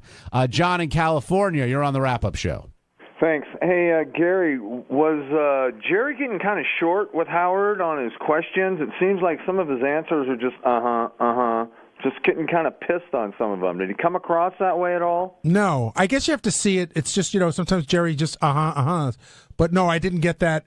I watched the whole thing on the TV monitor, and that's, it's different when you're seeing it as opposed to hearing it, and I did not get that impression at all. Did you get the feeling that both guys were looking for the angle as they had the conversation? And that's what I thought, John. Like, Jerry was kind of, sometimes he would answer short to look for an opening, and Howard would sort of ask a question a certain way. It was pretty cool watching them go at it. Hello? Yeah, anyway, I'm sorry, guys. It just seemed, I don't know, it just seemed like his answering was real short and just, I don't know, like, God damn it, get through the next question. Yeah, I don't know. It's something I noticed. Thanks, guys. Have a good weekend. Thank you. You too. You're welcome, John. I think that's also part of Jerry's personality.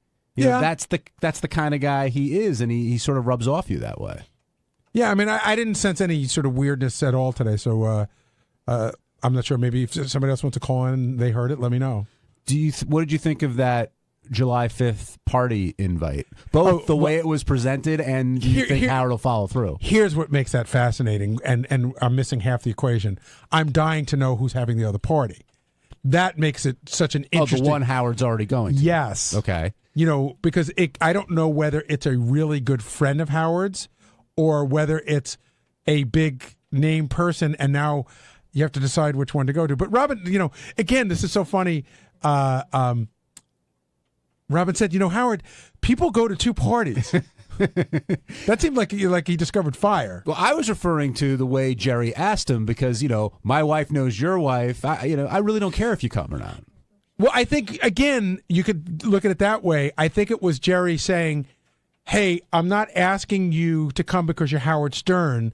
I'd like you to come just because, my wife knows your wife, and I think it would be fun to have you.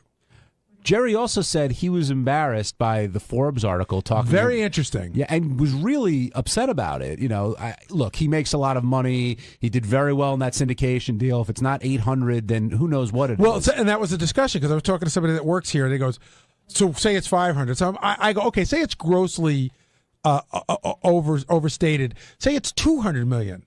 So what? I mean, is there a huge difference between 200 million and 800 million for your average person? About 600 million. But yeah, right, I know but what you mean. I mean, how much with 200 million you could do a lot. Yes, you certainly can. John, what's your favorite Seinfeld episode of all time?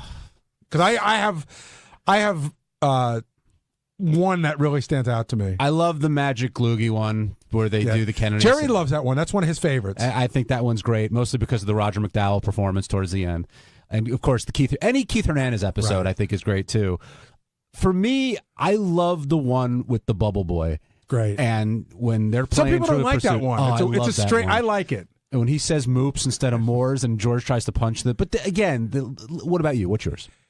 Listen, I really do like the masturbation episode, but I think the one that I really loved that I thought was great was when George slept with the cleaning lady for a cashmere sweater, and they call him in, and the guy says, it's come to our attention, you've been sleeping with the cleaning lady here at the office on the desk, and there's a long pause, and he goes, was that wrong? George Costanza, I mean, what a great character. The other George thing that comes to mind when you said that was, well, when he goes for the unemployment and he's trying to get the, not work and all that stuff, but it's a visual, but when he's at the party with the clown and there's a fire and he shoves the grandmother out of the way to get out of there. Oh, man, the list doesn't end. I tell you, I didn't appreciate it at the time, but in reruns, you know what I do like? I like the whole Steinbrenner thing. At the time, I thought it was sort of like bullshitty. Voiced by? Larry David. Larry David, that's right. Kristen in Boston, you're on the wrap-up show. Hey, guys, how you doing? Good, how are you, Kristen? Good. I was just calling to comment on kind of the last listener's comment regarding Jerry's kind of interaction with Howard. And I have to agree, actually. Just listening anyway, it almost sounded like at times Jerry was a little short, little smug at times. And I love Seinfeld. I mean, I've seen Atlantic City. I watched the show. I love it. But I had to kind of agree as being a listener. I didn't watch it, but just listening, it did sound a little bit like that. What do you think, John? I could see it. I mean, I heard it a couple of times, but I think that's part of who Jerry is. And when he's doing an interview, I said before, it's kind of his way of mixing it up a little bit. I do think that he has an arrogance, but I think it's one that's been earned. Yes. If you will. John and I talked about this earlier. We're like, I mean, there is a little bit of smugness with Jerry, but Jerry's totally earned it. And then there's other people. We think that a lot of comedians in general have a little bit of a smugness to them. And then John and I were talking about ones that didn't earn it, and they piss us off. Right. If you earn that smugness, that's one thing. And Jerry certainly has earned it. With Howard said that when you think of the great comedians, sometimes Jerry's left off that list. And he asked Jerry if it bothered him, and he said no, he wouldn't put himself in the same class as Pryor and a couple others. Well, Pryor and Carlin were the two I would always come up. Now, do you agree with that?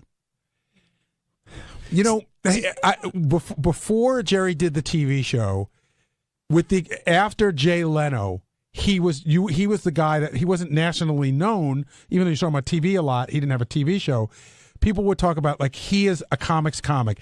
He is one of those guys that works a lot and is a brilliant comedian. I saw him at Westbury Music Fair before he had the TV show. And I agree. I mean, it's one of the best sets I've ever seen. All the Superman stuff and all that other stuff. But I think that I almost wonder that because Jerry wasn't like doing the cutting edge stuff, like we talked about Richard Pryor talking about getting burned up or cursing or that kind of thing, whether he moves down the list. Yeah, he's definitely up there, but whenever you bring it up, people always hesitate. They're kind of like thinking about it. Whereas Seinfeld, the comedy, it's top 3 all time, I think, on everybody's list. Brian in Pennsylvania, you're on the wrap-up show. Hey, what's up, guys? Awesome to speak to you. Huge Seinfeld fan, man. Huge.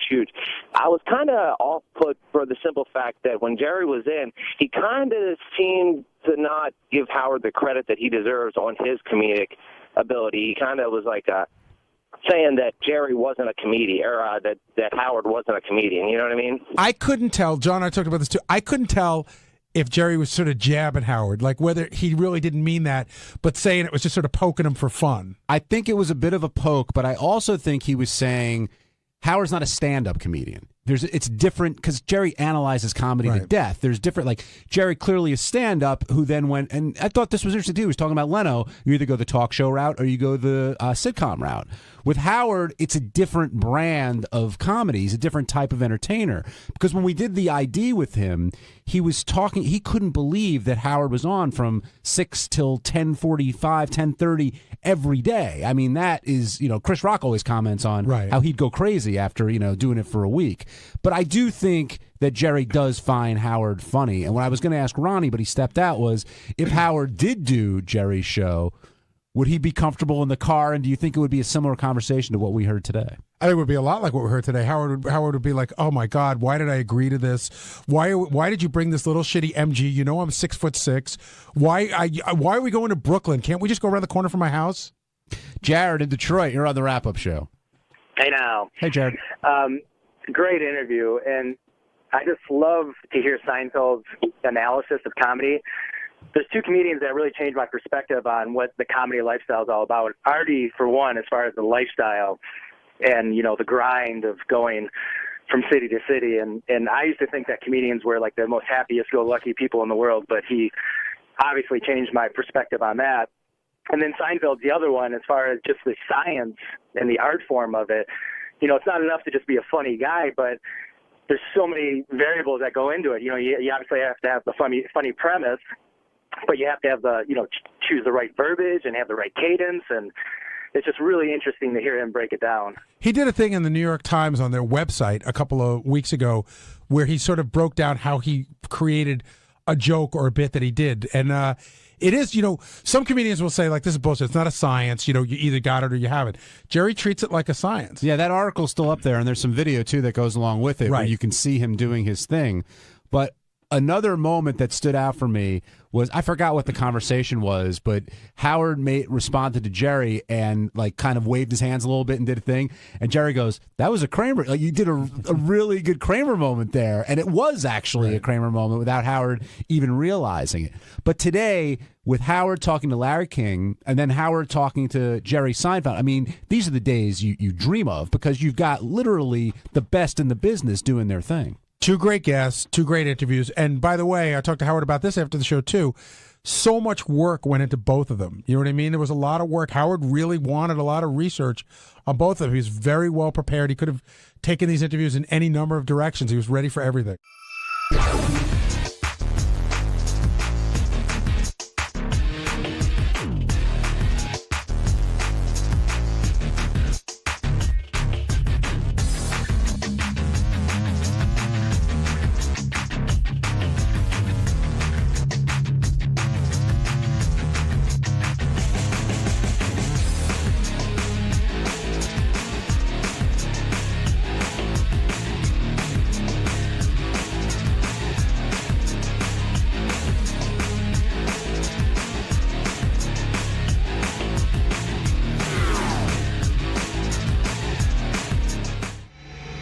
This is the best of the wrap-up show. A recap and behind-the-scenes look with John High and Gary Dell'Abate. The best of the wrap-up show begins now. Hey, it's Gary Dell'Abate, Baba Booey. On Monday's wrap-up show, We talked about JD and his diet, and he said Will's a liar about how many cupcakes he eats. We talked about using the N-word in rap songs and whether it's appropriate for white people to sing it. We talked about Ronnie's tattoo. A hell of a lot went on. Here's what it was.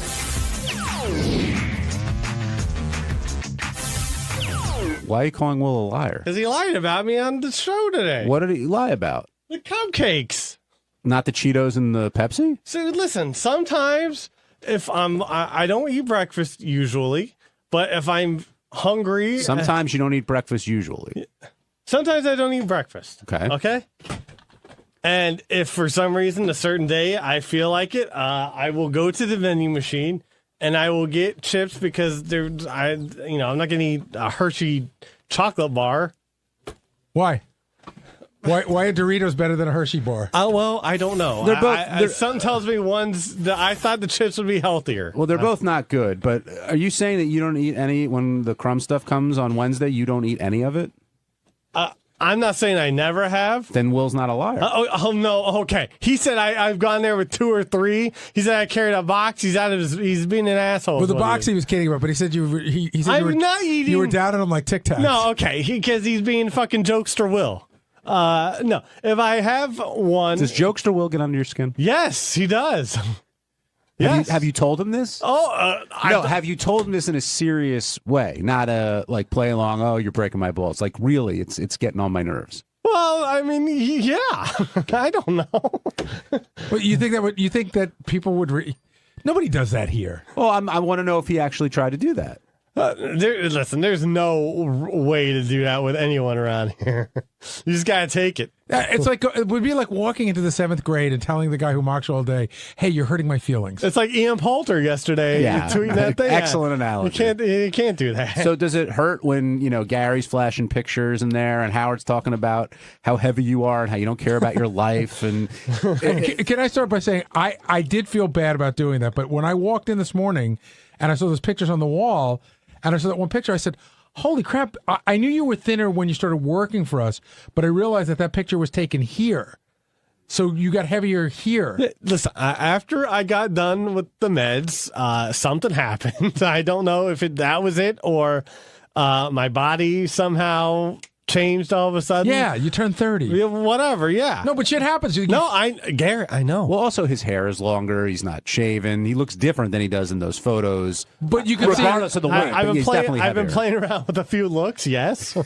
A few styles. You've been trying out. Do what I can. As Howard would say, why don't you play with thin for a while? See how that goes. All right. Well, you know what? I would if I had the discipline to do it. Who here is thin enough for Howard besides Howard? Will. Fred? Will. Yeah. Steve Brandano. Probably Brandano, yeah. Joe in Mount Pleasant, you're on the wrap-up show. Hi, Joe. Oh, hey, John, Gary. Hey, you guys think Howard's a little underweight for his height? How much does he say he weighs? He didn't, I but think he says he went around the 190 some area. Yeah, that's thin. He declared himself thin today. Yes, I mean, which he rarely does. Right. You don't see guys in the NBA. They don't say 6'5", 190. But even when Howard's in good shape, he thinks he's fat. Right. He's got that mentality. We've discussed that before. Yeah. And as a result, we're all fat. You were offended that he called you fat today. I've definitely put back some weight. I definitely need to lose some weight. He's right. It's about 15 pounds. But that's, he makes it sound like, here's the thing. You realize when you walk out of these doors that you're a little overweight, but he makes you feel like you're the fattest person in the world. And these people hear it over the air. That's how they see you as. But how often do you meet people who hear you on the show and the first thing they say to you is, wow, you're not as fat as Howard says you are. It would happen all the time at the certain events. Like as I say, at the block parties, it would happen. And yeah. So there's that. But see, the thing with JD is, if you saw JD's not fat, but JD's just so much heavier than the way we met him. So to us, it makes a big difference. But you're right. I wouldn't I look at JD and say JD needs to lose some weight, but I wouldn't say, he's like big and fat. But you do look a lot different than the guy we met. I am well aware. By the way, the other thing I get, which is not an insult in any way, shape, or form, is, oh my God, your teeth are not as big as Howard says. Yeah. Then sometimes I get you see, you're talking fine. You're talking fine. Well, yeah, I'm having a one-on-one conversation with you. And you're hot and I want to bang you? Well, something like that. Well, sometimes it's a guy. Ronnie. What are you doing? He's tweeting. No, I'm not. I'm answering a text message. You want me to wait and let me know when I can talk to you? I don't want to be distracted. Work related? Yes. Ronnie, a lot of people are accusing you of getting that tattoo for yourself, not really for your girlfriend, and then saying, oh, okay, I threw the C on there just to make it sort of for her, but it really was for you. You wanted that Superman logo. No, I like the logo, and it served two purposes, okay? That C is very, very tiny, though. Would you agree? But that's the whole idea. Why would I put this big, giant C in a logo that I like? But it has the same meaning, just a smaller version. Why not get her name tattooed or something else that's more stupid? I'm not putting somebody's name Why? on me. Why is it stupid? I put my dog's name on me. That's it. So it was stupid when you did that? No. Way smarter, by the way. You realize, much smarter. You realize that most women would be insulted by the idea that you're willing to put your dog's name on your body, but not their name. Gary, I'm just I saying. did this for her. She knows that, okay?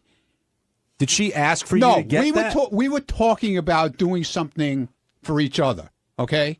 Did she get a tattoo for you? No, not yet. I don't know if she's going to. Okay. But we had talked about it. And I decided this is what I wanted to do. I like the logo. Is that okay? Yeah, it's fine. Why does it fucking bother everybody so much? That's what I want to know. It doesn't bother people. No, it does bother people. No, we're just curious. It bothers Howard to no end. We're curious to your mindset. That's Jeez, all. I guess my mind is fucked up according to everybody around. Nobody said that. I'm saying it. What bothered? I'm saying it because you guys, the way you're acting. I haven't said anything. I haven't really weighed in on this at all. What seemed to bother Howard is that you're not a Superman, like a real Superman fan. I like Superman. I grew up with Superman. I watched George Reeves. I watched it till he dropped dead. You know, what do you want from me? You didn't even know what I don't have to be an expert. I like the expert. TV You didn't know what kryptonite was. I know what it is. That's not what you said on the air when you were quizzed. Look, Will, go worry about whatever you got to worry about. Don't worry about me. Now, okay? do you think that's what he's worried about? Don't worry about me. Can't help it. Please don't. Is the tattoo in lieu of an engagement ring or something else? No. Does it help? Okay, it's not in lieu. But when I did it, it helps. was like I gave her a 10-carat ring. So okay, she was so excited when I came home. Would you think subliminally it helps put that discussion off a little bit? No, because we've had this discussion. We've had the discussion. I heard she has it, and you just listen. Yeah. Okay. No, I answered.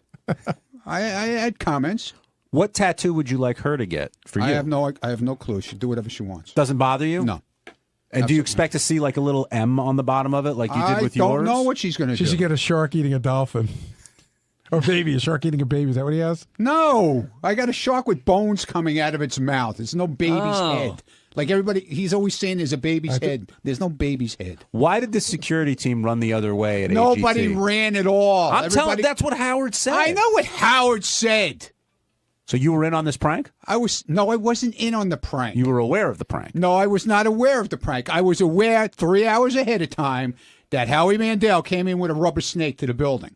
I didn't know what he was going to do with it. Is that like something that you guys whisper that in your sleeve, or someone just mentions it to you? No, we saw it. We were standing right there. He was making a whole scene outside the building when he was coming in. So why not? And they have that on camera. So if you guys want to see it, ask AGT to show it. So why not let Howard know that Howie's got a rubber snake and maybe up to something?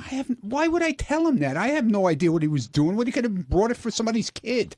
It was in a bag. Aren't you hired to protect Howard from a rubber snake? Well, who knows? Gary, at least give him a heads up. Gary, would you have made Howard aware? Yeah. Will, you were going to... I'd be being very honest. You are so full of shit. What? Look at you. You're laughing your ass off already because you know it's stupid. I would have done... I'm going to go, Howard. Guess what? Howie brought a rubber snake into the building. This is how you do it. This is how I really would have done it. You would seem foolish if you said, Howard, as your head of security, I want to let you know that Howie Mandel has a rubber snake. That's foolish. Mm-hmm. However...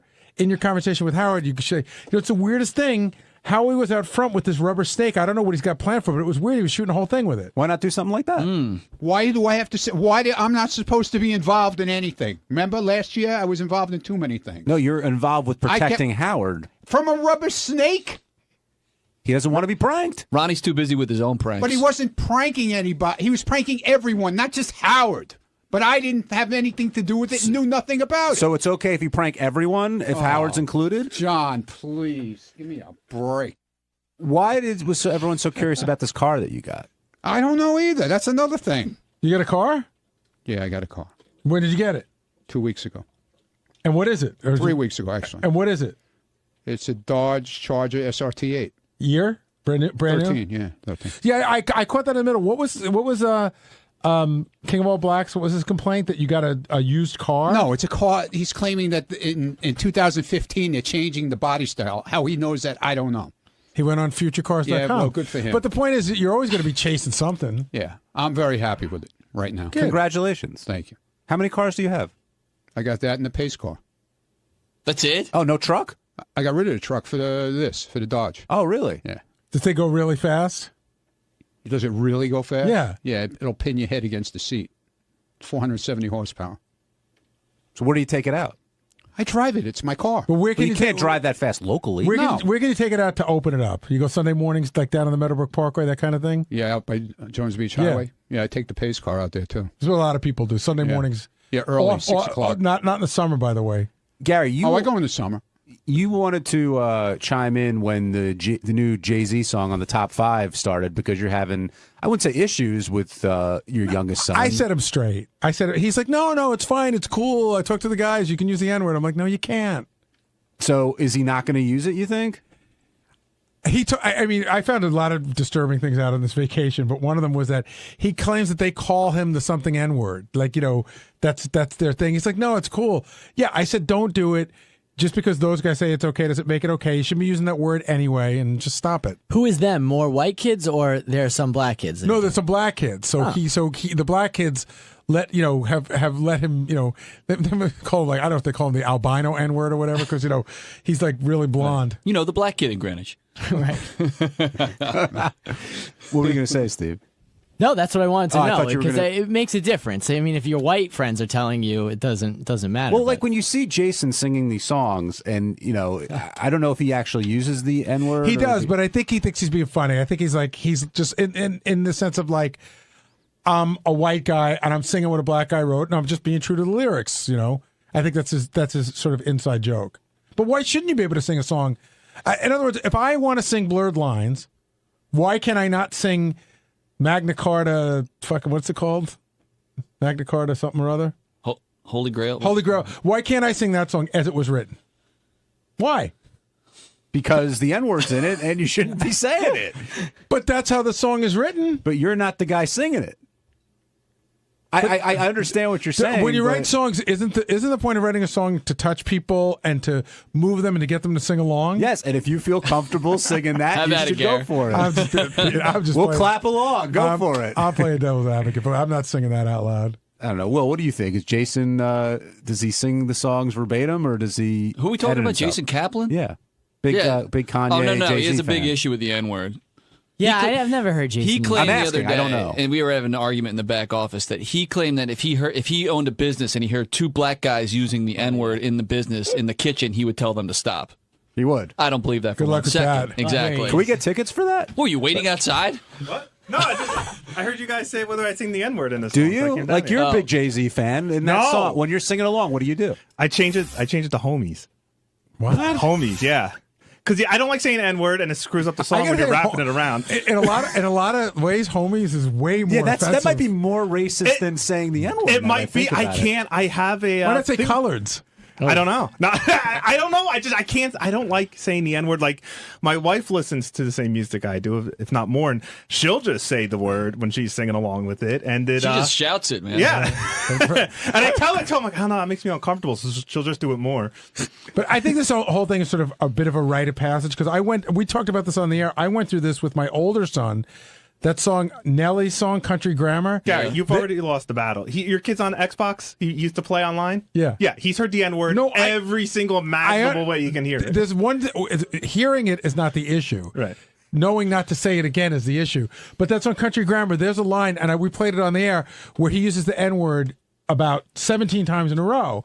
And I said to Howard, we even had somebody on, it might have even been D.L. Hughley, and we said, like, is it okay to say this? And he's like, yeah. And he's like, is it okay for Gary's son to say it? He's like, no. Where do you come down on all this? I stay out of it. That's not my deal. I don't want to be in the middle of that shit. So you have no opinion? Listen, the guy didn't fight for the union for nothing, right? You know, I mean, what's his name? Angry Black put up a thing the other day on Twitter, and he put something about he got his 24-year-old girlfriend to squirt, and I said, "Great deal, dude." And he wrote me back, "My nigga." Well, what does that mean?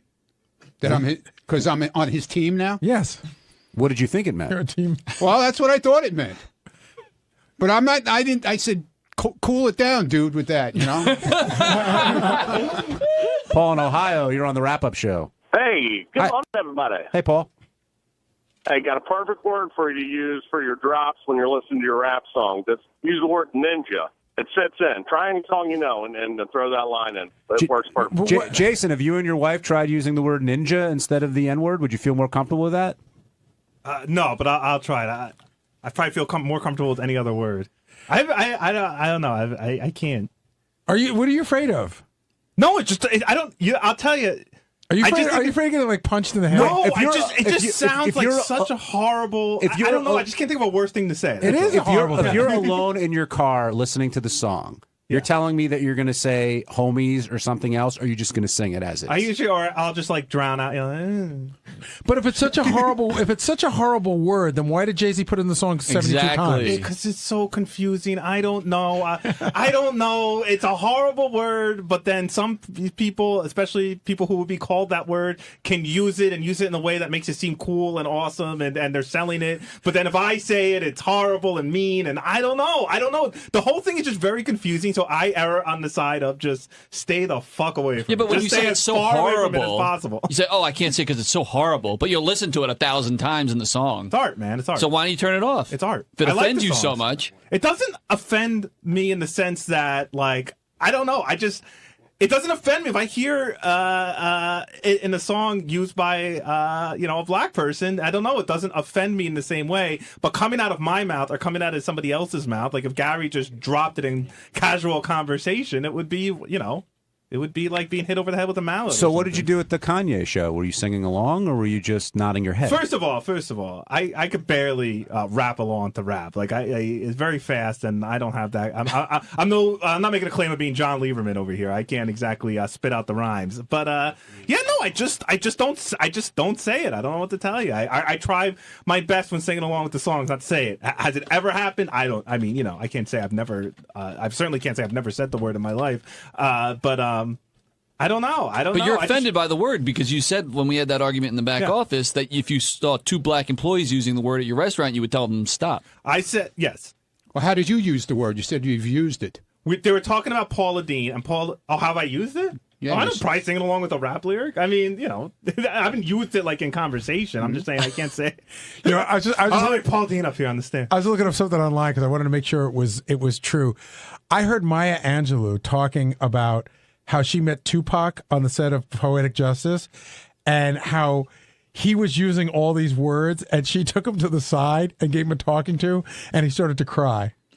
She gave it, but he wanted her to stop. He was bored out of his mind. But I do think there's an age thing too. I think that like the younger black guys think like, hey man, I can do what I want because they may not have gone through the same struggle, and older people are sort of like, this is bullshit, man. We went through the civil rights movement, like but don't use that word. I do think it's bullshit and hypocritical for people, and I'm not saying that Jay-Z does this, but people like Jay-Z and Kanye who use the word in their music, if they were ever to get offended by somebody else using that word, especially in an entertaining context. It's one thing to go up to a guy and say, hey, fuck you, say the word. But if it's just some kid, rap or just using it as part of his lingo, then they have to bear some responsibility in keeping that word out there and cool. Now, you're Jewish. Do you ever use offensive words like because you're Jewish and talk about other Jewish people, and you can because you are? Yeah. I mean, I again, I don't think there's anything as offensive as that word for Jews. But yeah, I mean, like, I'll sit there. What? There is. What? Kike? Maki. I've never heard that in my life. You never heard Maki? Maki? Yeah. No, never. But you never hear anyone throwing around the word kike. Right. Without it being derogatory. Right, but I will say that I'm very you haven't heard a song I'm very cavalier in using the word Jew, let's say. Right. And if I heard somebody else using the word Jew like that wasn't Jewish, I would Well, what's wrong with using the word Jew? Because it depends on how you use it. Right. It's how you use it. Like if I go, that's a very Jew thing to do. I don't know for different. Exactly. But it's not right of me either. If I was going to put out a song that's a Jew, and then somebody else started using Jew, I guess I couldn't really say much about it. Like my father used to refer to, there were Italians that he hated, and he used to refer to them as greaseballs. The greaseballs were the Italians that embarrassed all the other Italians. But I think that, somebody else called, if somebody would have said to my father, hey, your uncle's a greaseball, he'd get pissed. What about Ginzo? Is that No, Guido. No, there was also Ginzo. Ginzo was one. Well, really old racist terms. What's Ginzo? Even I don't know. What is Maki? I don't even know what that is Ginzo's an either. old Italian, like that. He's a fucking Ginzo.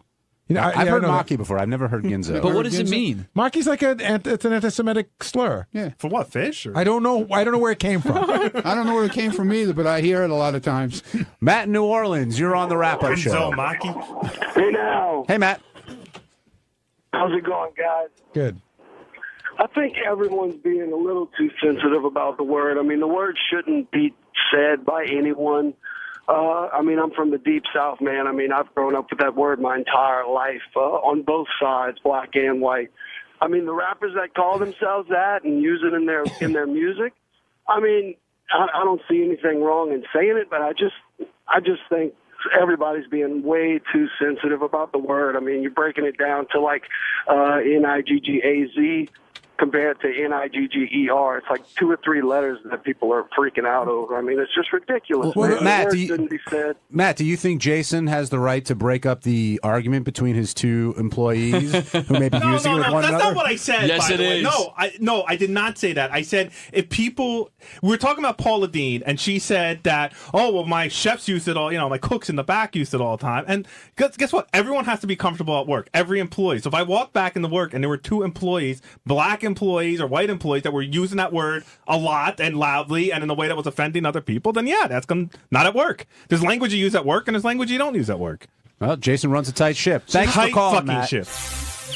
On Tuesday's wrap-up show, we had Sal come by following his dance and love with Tan Mom. And you'll find out that he really does like Tan Mom. Tan Mom really does like him. And Sal has some ideas on the best way to work that relationship. Over to Tan Mom, who came in first today, and she was sober and definitely not all over the place in some ways, but in some ways she'll always be all over the place because that's her personality. Like with the song, which was awful, everybody thought. But Sal came in and I really thought delivered big time because he's a funny guy, yes, but also Sal's not putting it on or anything. He is genuinely 100% into this woman. It starts in such a weird way. Sal comes to my office at 6:30 in the morning and says, can I dance nude for Tan Mom? So, of course, I got to run it by Howard, and you'll make sure that's okay. One big surprise, by the way, Richard Christie not a part of this. And usually if somebody is naked in the studio, it's going to be Richard, or Richard will be involved somehow. Yet he let Sal go all on his own. Don't we agree this is Sal's thing, that Richard would muddy the waters? But I could see Richard dancing behind Sal. You know what I mean? Kind of adding to the flavor of the segment. I think the joke is that there's a one-on-one relationship going on between Sal and Tan Mom. Sal, I do have to ask you a question. Yeah. Your first joke went over like a lead balloon, which was you pulled down your pants and your penis was ridiculously dark and you had a blonde wig on it. I thought you almost were going to get kicked out there. Yeah, the visual was horrible. Richard and I thought it was hilarious. It was a tribute to her. It was a blonde wig over my cock, and I painted it brown, so it was tan cock. Oh, that was painted? Yeah, it was painted. But I have to say, you recovered nicely, and you were a hit today. Thanks. It was a lot of fun. I'm glad I was able to contribute and make it interesting. Do you feel outside of the bit we're doing on the show a weird connection or chemistry with her, because she seems to have it with you? The crazy thing is that I think I like her a little bit more, as we say in Italian, shangata. You know what I mean? A little more beat to shit. I like, she's putting herself together. She's sober. Not so good. The honeymoon phase is over. She's kind of like, she's taking herself a little bit too seriously. God, give me your really honest answer on this. If you were not married, I'd give it to her. Would you go out with her on a date? Yeah, to a bar. Right. Not spend a lot of money. Get right down to business, shots, bullshit, laughter. But you'd have sex with her? Oh, sure. I said before, I don't think you'd have to deal with dinner or anything like that. I think she's into you. That's great. I mean, I'm flattered, but, I'm married. I can't do anything about it. But you have to admit, I mean, those nice, she has great, long, sleek legs. She had those cute little tight white shorts on. Nice bosom. Very well put together. Too confident now. I had the weirdest thought today when I was looking at Sal and Tan Mom. I don't know why. I said if Sal were Benji, Tan Mom would be at our Christmas party this year. Right. I think you're absolutely right. But, it's just nice to be, like I said, in a situation where you can interact with someone that you have the hots for and you really don't cross the line. So if she was a little more damaged, so to speak, that would appeal to you. It's funner. Why? It's just funner in the bedroom. You could pull a few more stunts in the bedroom that way. There's no intimidation factor. With a hot chick, you have to be very careful. With what you say and what you do and how you present yourself. With someone like that, I mean, what's the worst case scenario? You ask her if you can pee in her butthole. She says no and gets pissed and walks out the door. It's still kind of funny. Nothing gained, nothing lost. So what do you do? Like put a couple of drinks in her? You know what I mean? Like if you want to loosen her up a little bit, what's the plan? That's what you do. You go to a bar, you bullshit them a little bit, you put a few drinks down their gullet, and before you know it, they're all swoozy. You take them to a nice motel or whatever it may be, and you just go to town. You go nuts. You know what I'm laughing at, right? What? I thought it was nothing ventured, nothing lost. He said nothing gained, nothing lost. Yeah, I think that's the term. Is that right? Nothing. I thought it was nothing ventured, nothing. Right. Yeah. Well, you guys have better terms than me. Mm-hmm. What I could tell you. Tomato. A lot of the guys in the back were saying that Tan Mom does look like a haggard version of Sal's wife.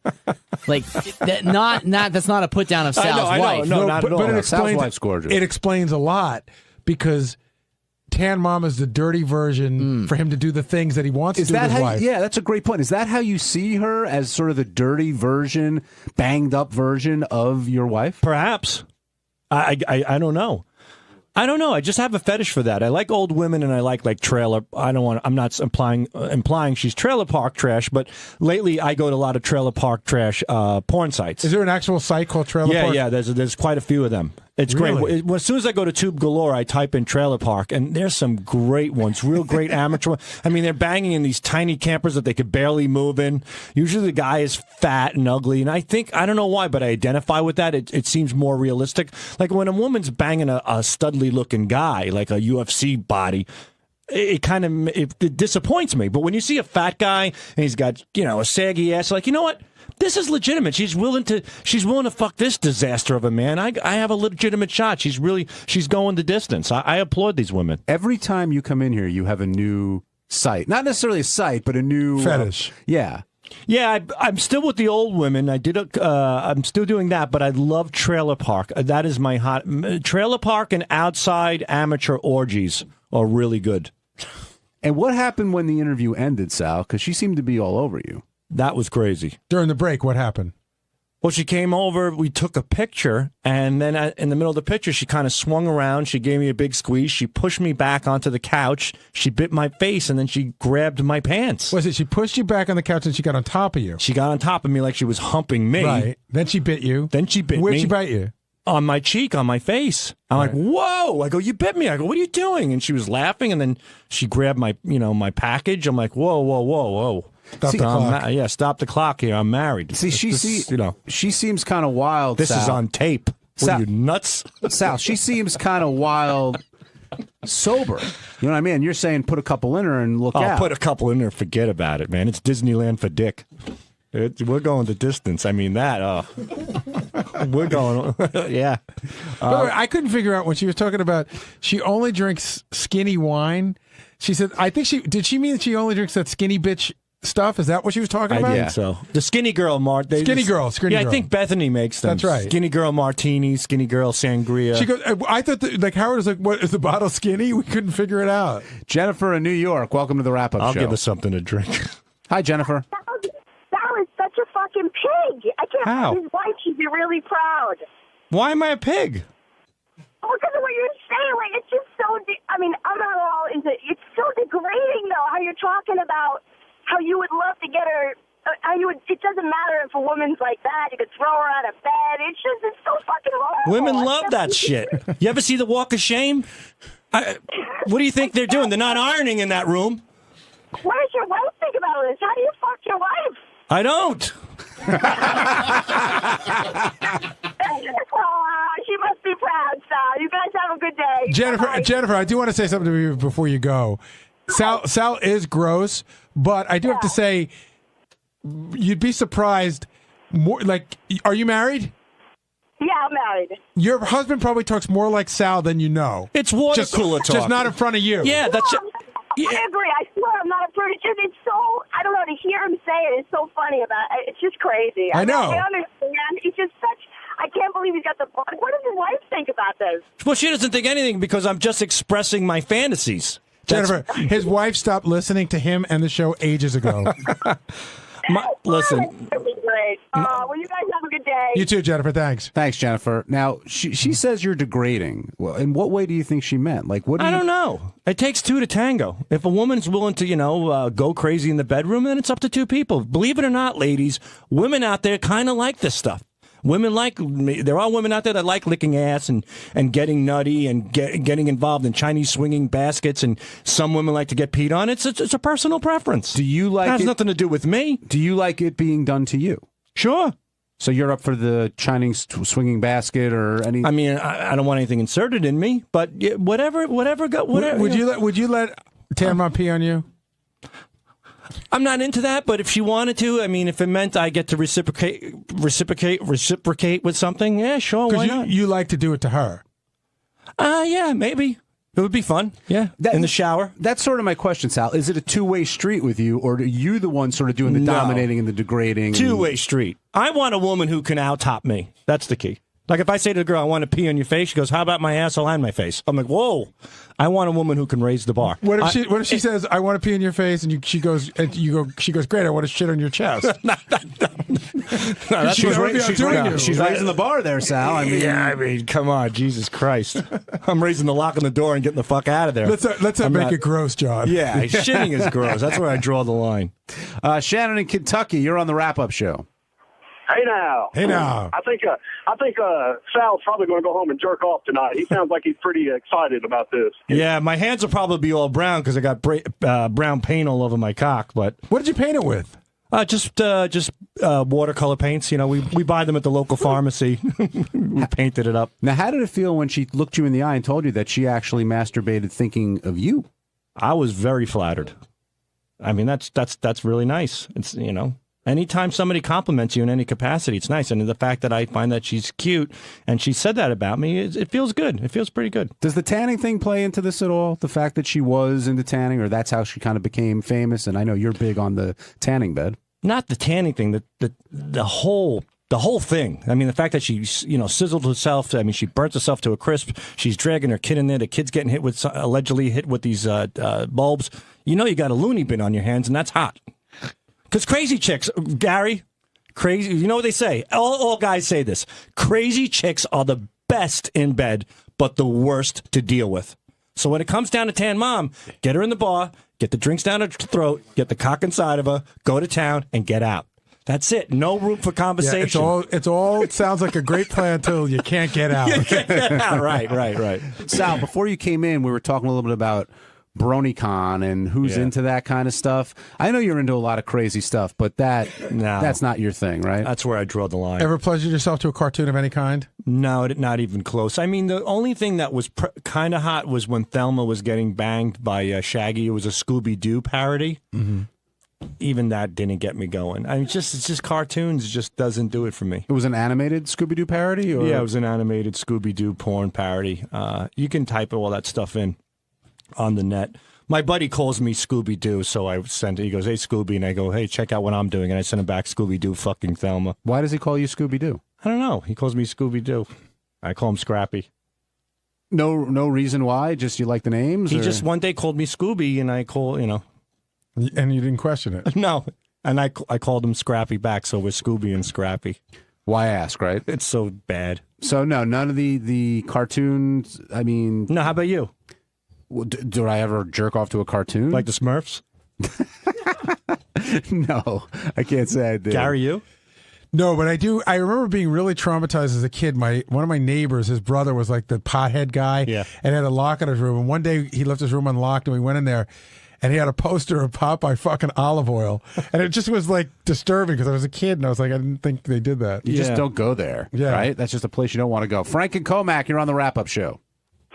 Hey, what's up? Hey, Frank. Sal, can I ask you a question? You were down in Ocean City last week? Yes. Were you out of your mind with all of the heavy white WT tattooed tan? I mean, there was tan moms everywhere out there. Yeah, there was quite a bit, but they were a little bit too heavy for me. They were huge. I mean, Sal came back from vacation. I said, "How was your vacation?" We were both in Maryland, apparently in different parts. And he goes, "So I was like, oh my god." He goes, "The fattest people. I was with the fattest people in Ocean City." I'm like, where do they come from? I've never seen that many fat people in my life. It's unbelievable. And they're walking down the boardwalk shoving corn dogs and pretzels and popcorn in their mouth. Like, slow the fuck down. When you're at the beach, do you get disgusted by that? If people, No, if you're fat, I mean, I feel bad for. I mean, how do you get to that point in your life? Eating. When does it stop? When? I mean, when you can't find your cock in the shower and you get out, you're going to have an egg sandwich with bacon and cheese? I told you, Sal, my greatest fat moment ever was I took the kids to Sesame Place, and they have these like teenagers there that are like lifeguards because it's a water park. And this woman, we climb up the ladder, and this woman is enormous. She was literally stuck in the water slide. Wow. And the teenage lifeguard, like she did it 100 times a day without, like, so nonchalantly, just went and put a foot on her back and kicked her down. It was hysterical. I was sitting one time on a plane to Arizona. This lady was so tremendous. Her belly fat was hanging over my handle. She goes for the seatbelt. It's like it just passes her left tit a little bit. And she looks at her husband, who's in the third seat by the window. She goes, "Seatbelt's not working. Seatbelt's not." I'm like, "Seatbelt's working fine." I go, "You're not working. You're the size of a fucking Mack truck." So she calls over the flight attendant, and she goes, "Seatbelt's not working." And the flight attendant just played it cool, like, oh yeah, I'm sorry, it isn't. And she got her an extender. An extender, yeah. I'm like, are you kidding me? I was going to say, have you ever been on a plane when somebody had to get the extender? I think Artie said he had to get it once. I think so. Yeah. That's brutal. I mean, when you're getting an extension on a seatbelt. I love that she thought it wasn't working. Yeah, she goes, "It's not working." Like it didn't go all the way down. So what do you think it is? People, they just can't help themselves? It's sad. I mean, whatever. It's depression. It's something. I don't know. It's just horrible. I don't know. I feel more bad for. I see a lot of skinny men with heavy women. And I don't think it started out that way. I don't think so either. I think that they started out together, and the guy remained skinny, and the woman just ate herself into oblivion. That's why I say, Gary, in the marriage certificate, put the wife's weight down. If you go to divorce court, you step her on the scale. For every pound she put over, you get 10% off on the alimony. This way, they at least stay in shape. You go into court, and all you have to say is, "Judge, look at this pig." Are you kidding me? I mean, that's where guys get ripped off. They get ripped off that way. Women put on weight, and they just isolate their bodies, and you can't find the wet spot. And before you know it, you're out banging hookers, then you get busted with the hooker, then you're in court, and you're giving your money. So now you have nothing. So do you think the guy's justified to go out banging the hooker if the wife lets herself go? John, if your car breaks down, you buying a new one? Case closed.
I do Richard notes. So he said he cries. Wayne cries every time he comes on the show. That you make him cry. Yeah, why? You know, he doesn't you cry. just hit him. But everyone makes him cry. spots. I'm going to tell him. I know. I think the first thing you have to discuss them is that the crying loses its value. Give me the list of appearances you've done in the last month where you didn't cry. Sure.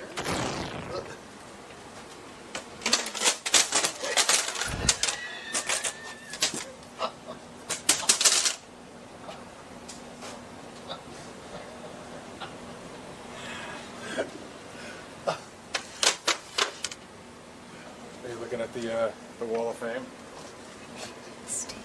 What's that? Take that one. They did not fall. They just fell? They all fell off the wall. Just now? Just now. What the hell is that all about? It's like you have psychic abilities. Come on. Try to kiss him. Come on, Mrs. Simmons.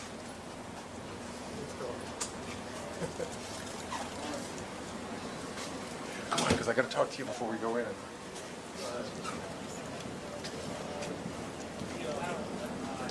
Don't you know how to say hello to a lady? Hello. I just realized I don't know how where the mic is. Richard, you know, one of the things I realized is we use a headset, right, with a microphone on it, and with the hair dryer, I'm just going to have to put it on.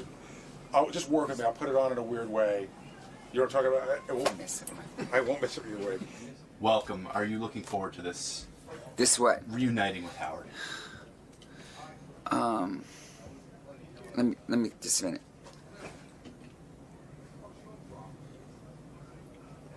Yes, I am. And that's it? Just a minute. I think it's going to be refreshing. And what are you anticipating from Mr. Stern today? That he may find me prettier than his wife. Would it be okay if I showed your lovely outfit? To a who? To the viewers. What outfit? Well, this beautiful dress here. It's just something simple, you know. It's just a $6,000 simple black dress you can wear anywhere. You can wear it to funerals, to parties, to weddings. You can, you know, bring it to the side and tie it for the beach. You could, you know, wear it outside, just letting the breeze hit your skin. You can wear it, when you bring it up, you can wear it to look like Jessica Lange in American Horror Story. You can wear it backwards, and it looks sort of Grecian. And it's versatile enough for morning radio? It's very versatile.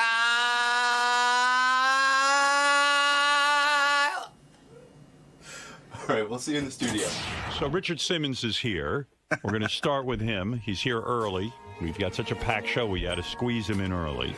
All right, let's Richard, predict how long it will be before he sits down and cries. Oh, wait, there's a very pretty girl out there. That's not Richard. What? That's a pretty, pretty girl. What a pretty girl. Who is this beautiful young lady? Did he take his own advice and get a new do? Who is that beautiful young lady who just walked in? Hi, sexy lady. Looks like Lady All right, Gaga. Don't just come on the microphone. Lady Gaga's here. Lady Mama. All right, come over here because it's not. You're on radio, Richard. I mean, ma'am. Lady. There's a beautiful young lady with beautiful purple hair and gorgeous dress. Hello. What is that, darling? Hi. Just sit down because Are you're you wasting gonna time. I want to talk to you. Hi. Richard, you're in full drag. How long does it take you to get in that outfit? Seriously, because you have a beautiful wig, and even your nails are done. And those are, I assume, what, like They a aren't fake press-on nail? nails. A press-on nail? Yeah. Did you go to a salon and get those nails? No, I did not go. I did it in the room. It took me 5 minutes. A press-on nail? Yeah. You want to sit? Look. Yeah. Try one on. No, I don't want to Here. touch it. It's disgusting. No, come on. No. Let me wash it. No. Please, Jesus. Yeah. The man does not like to be touched. When you dress in drag, why not titties? Why flat-chested? Seriously, did you give consideration to stuffing your bra? Howard. Seriously, to No, make the this is illusion. not serious. This is not serious. This is not. This is pretty serious. I think this is It's like not first of all, Halloween. What is it? I think we're meeting the real you. I'm happy to be here. I'm happy to have you. No, I Thank really you. am. I've missed you. Let me ask you something. Why would a heterosexual man like yourself, seriously, dress up as a woman? And I know. Listen, I know you're, it's just I one know thing. You're It's just one. heterosexual, and I know you love women. No, listen to me. 13 million. What? 13 million what? That's how much. That's what it cost when they want me to do this. No. What I'm saying is, it cost. People give me 13 million. Robin's here. Do you have a doll collection? Robin, hi. I miss you. Hi, Richard. I miss you too. Do you have $400 in your collection? $2,200. $2,200. Yeah. I was saying, here's a guy. Where do you keep You're those as masculine as anyone I know. You love girls. You want to get Can you married. take this off of me? Why do you wear? What is he taking He's off? taking off his jewelry and his woman's outfit. Could you take off your wig so I can put a pair of headphones on you so you can hear Robin? Oh, you, No wonder he's Look what I screaming did so for you. loud. Wow, Come a on. skull shirt. You like skulls? Huh? I like your skull. If anything happens to you, I'm going to lick your skull. I want to own it. Richard, I was reading about your shorts. Do you own 400 pair of those shorts? That you Now love it's to wear? about 600 because people buy. Are they flammable? In other words, I heard that they can light It's a on little fire. purple bag. Hold on. Where Richard, is it? Richard, focus on me. Okay. Put on headphones. La la la la la la. I Put in love Howard. Yeah, because he's all over the place. I love Howard. Now what is he doing?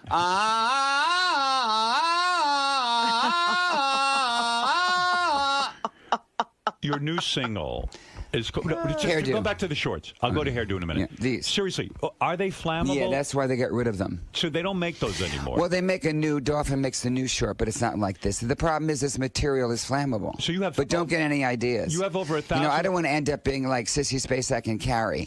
Stop! I don't want to go to the prom, Mama, please. Richard, you have over 1,000 pair of dolphin shorts. Yeah. And when you heard they were flammable and they weren't going to make them anymore, is that why you went out and bought 1,000 pair of No, I don't have the. No, these I've had for years. You've had for years. Years, and then people will clean out their garage and stuff, and then send me stuff.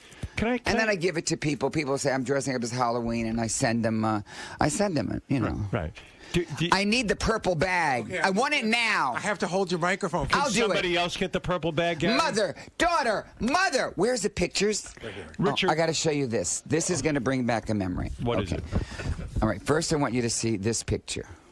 What is that? I don't know what that. Oh, that's when you dress like a man. Look. Yeah, I remember that. That was great. That's drag. Howard. Do you remember that day? Do you remember that day? I do. You were Get me the fabulous. purple bag. Okay, I'm decided leaving. to dress as If a I man. don't get the purple bag, I'm going to go do an What are you gonna oldie do? station. I'm not kidding. It's on its way. What's in the purple bag that you need? I just take this off and fluff my hair so Okay, I can. good. All right. So, did you like hairdo?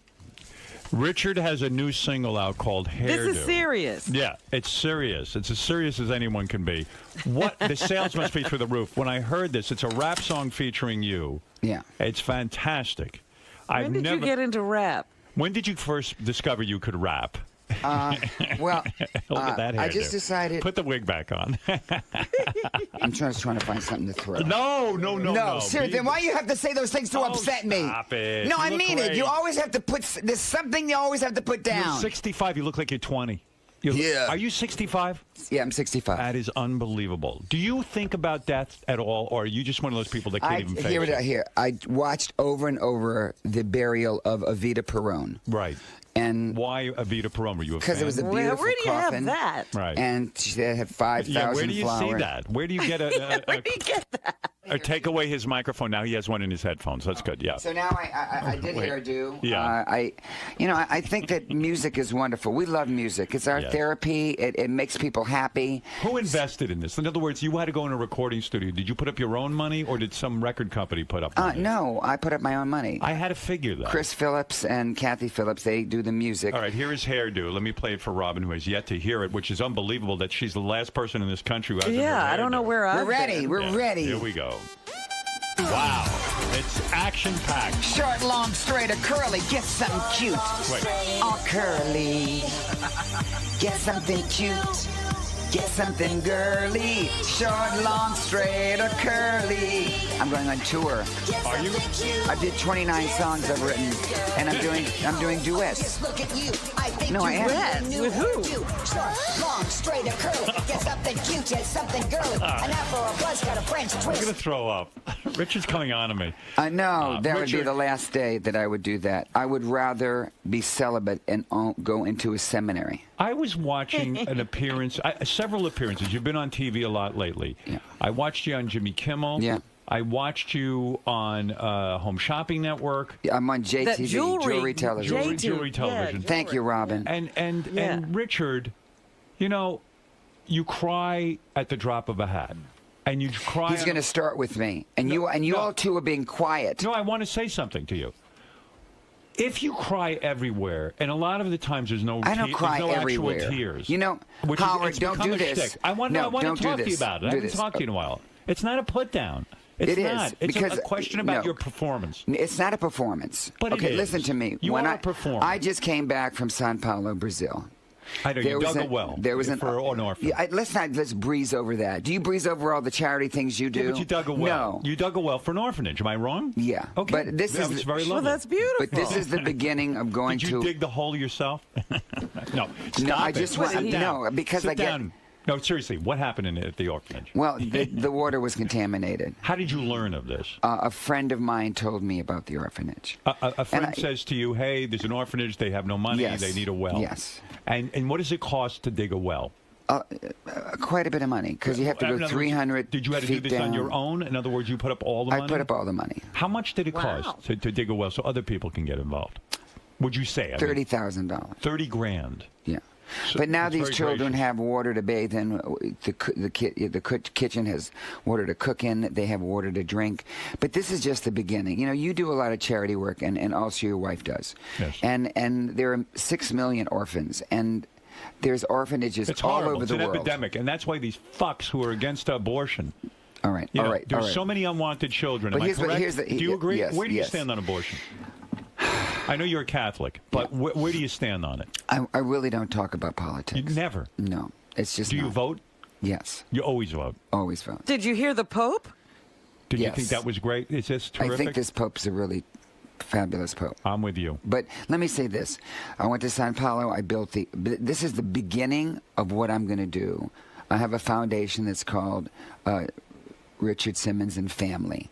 And every month I'm going to do something like this. No, this is wonderful. But what I'm saying is, and I didn't mean it as a put down, but if you cry about everything on every My life show, is very emotional, Howard. Is it? Yeah. Okay. You sit Are you here. But you cried about the jewelry. No. Yeah, I mean, cry. You well, cried, you know what? You cried about your new jewelry Okay, collection. when someone calls up and they're overweight and they're very depressed and they say, I bought this bracelet because it says hope on it and I need hope. You've known me for decades, Howard. And you know Is it all genuine? It or is some wasn't of it a that racket? situation. Is some of it a racket? Because I think you're one of the most No. honest. I'm going to compliment you. Out of all the exercise gurus that I've ever heard, I think you're the most effective, and I'll tell you why. You are a realist. You get a hold of overweight people. You start them out slowly. You give them hope. You hang with them, and you exercise them in a reasonable way that keeps them in the game. And you teach them about diet. I have a lot of really reason. I believe that. Yeah. I'm not putting Robin you on. and you know Yes. Robin and we've been friends for years. I call 30 to 40 overweight and obese people a day. Some of them are anywhere from 250 to 800 pounds.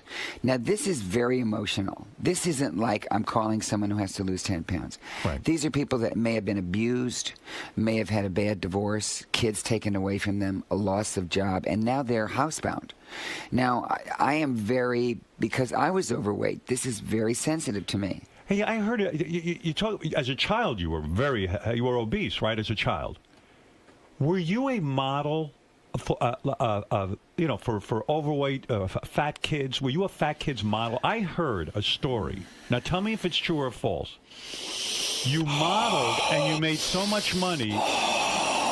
Why can't I interview you? I'm having an asthma attack. No, you're not. Stop it. That's a fake. You can't talk like that if you're having an asthma attack. When you were a child, did your mother take you to model and you made enough money that she invested the money in an apartment or several No. apartment buildings No. in New Orleans? No. And that you were a millionaire before you even started being an exercise No, I guru? was successful doing modeling later on, and my parents said, well, you know, this was just a fluke. You need to really not spend this money. And were you an overweight model? I was, yeah, they were called chubby models. And could you make that kind of money where you were doing well? I mean, because regular models don't make that much money unless they're supermodels. No, you know, I did well, but you know, but when you're overweight, it's sort of a paradox because you know, I tried to lose weight because I hated the way I look, and I thought others hated me. Right. And so What are we talking about?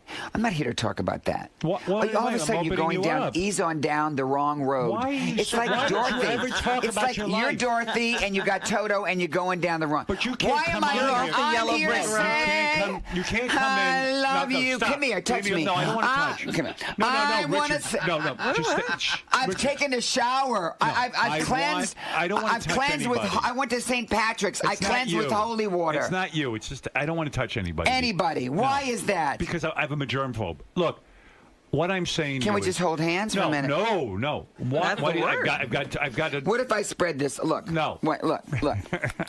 No, I'm really No, not look, into it. Look. I don't care. I don't want to hold hands. Okay. I don't. Please Can we stop. do ET? Are you afraid of germs? Do you scrub? Because you shake a lot of hands. Oh, damn Spot! Oh, damn Spot! Leave me! You know what I'm worried about with you? Yeah, what? What are you worried about? Dick Simmons here. What are you worried about? First of all, why won't you talk about your early life and modeling? Sometimes it's painful. It's too painful for you? It's, do you have parts of your life that were painful? Absolutely. I know them, but and I I'm not talk going to about bring them up because I'm a Gentile man. No, but I certainly am. I came here to talk about a couple things. I came to talk about. Yeah, but you can't just plug. It turns people off. Listen, no, I'm not. Listen to me. I'm only here. no one wants I'm not to here. hear I don't that. care about plugs. Yes, you do. I have hair transplant plugs. You can have them. What's going on with that? Now, I read somewhere you have to spray your head. Well, I have bald spots. Do you have a bald spot? No, I'm Okay. pretty good. But you will one day. You think? I don't know. I'm doing Listen pretty good. to me, Beelzebub. One day you will. Why did you get hair plugs? Why didn't you just shave your head? Because I look like Annie that had been in a fire. You were concerned about your appearance? Let's say that a woman has an illness and she loses her hair and she looks in the mirror. It's all about how do you look in the mirror and if you like yourself. And when you look in the mirror, Howard. Are we too concerned with all of that kind of shit? Seriously. We are too concerned, but if you look in the mirror and a man is going bald and he doesn't like what he looks like, then It's okay to, but it's very painful, isn't it? Where do they get the hair from? Now it's all new. No, They do a better job. They go, listen to how it goes. That's how they do it. But Is it the only painful? reason I get a lot of emails and tweets about this show. No, but it talks Lots. about hair transplants. No, you're gonna wait. No, you're gonna wait. No, you're gonna wait. I'm worried about And you. they say to me, "I'm worried about you.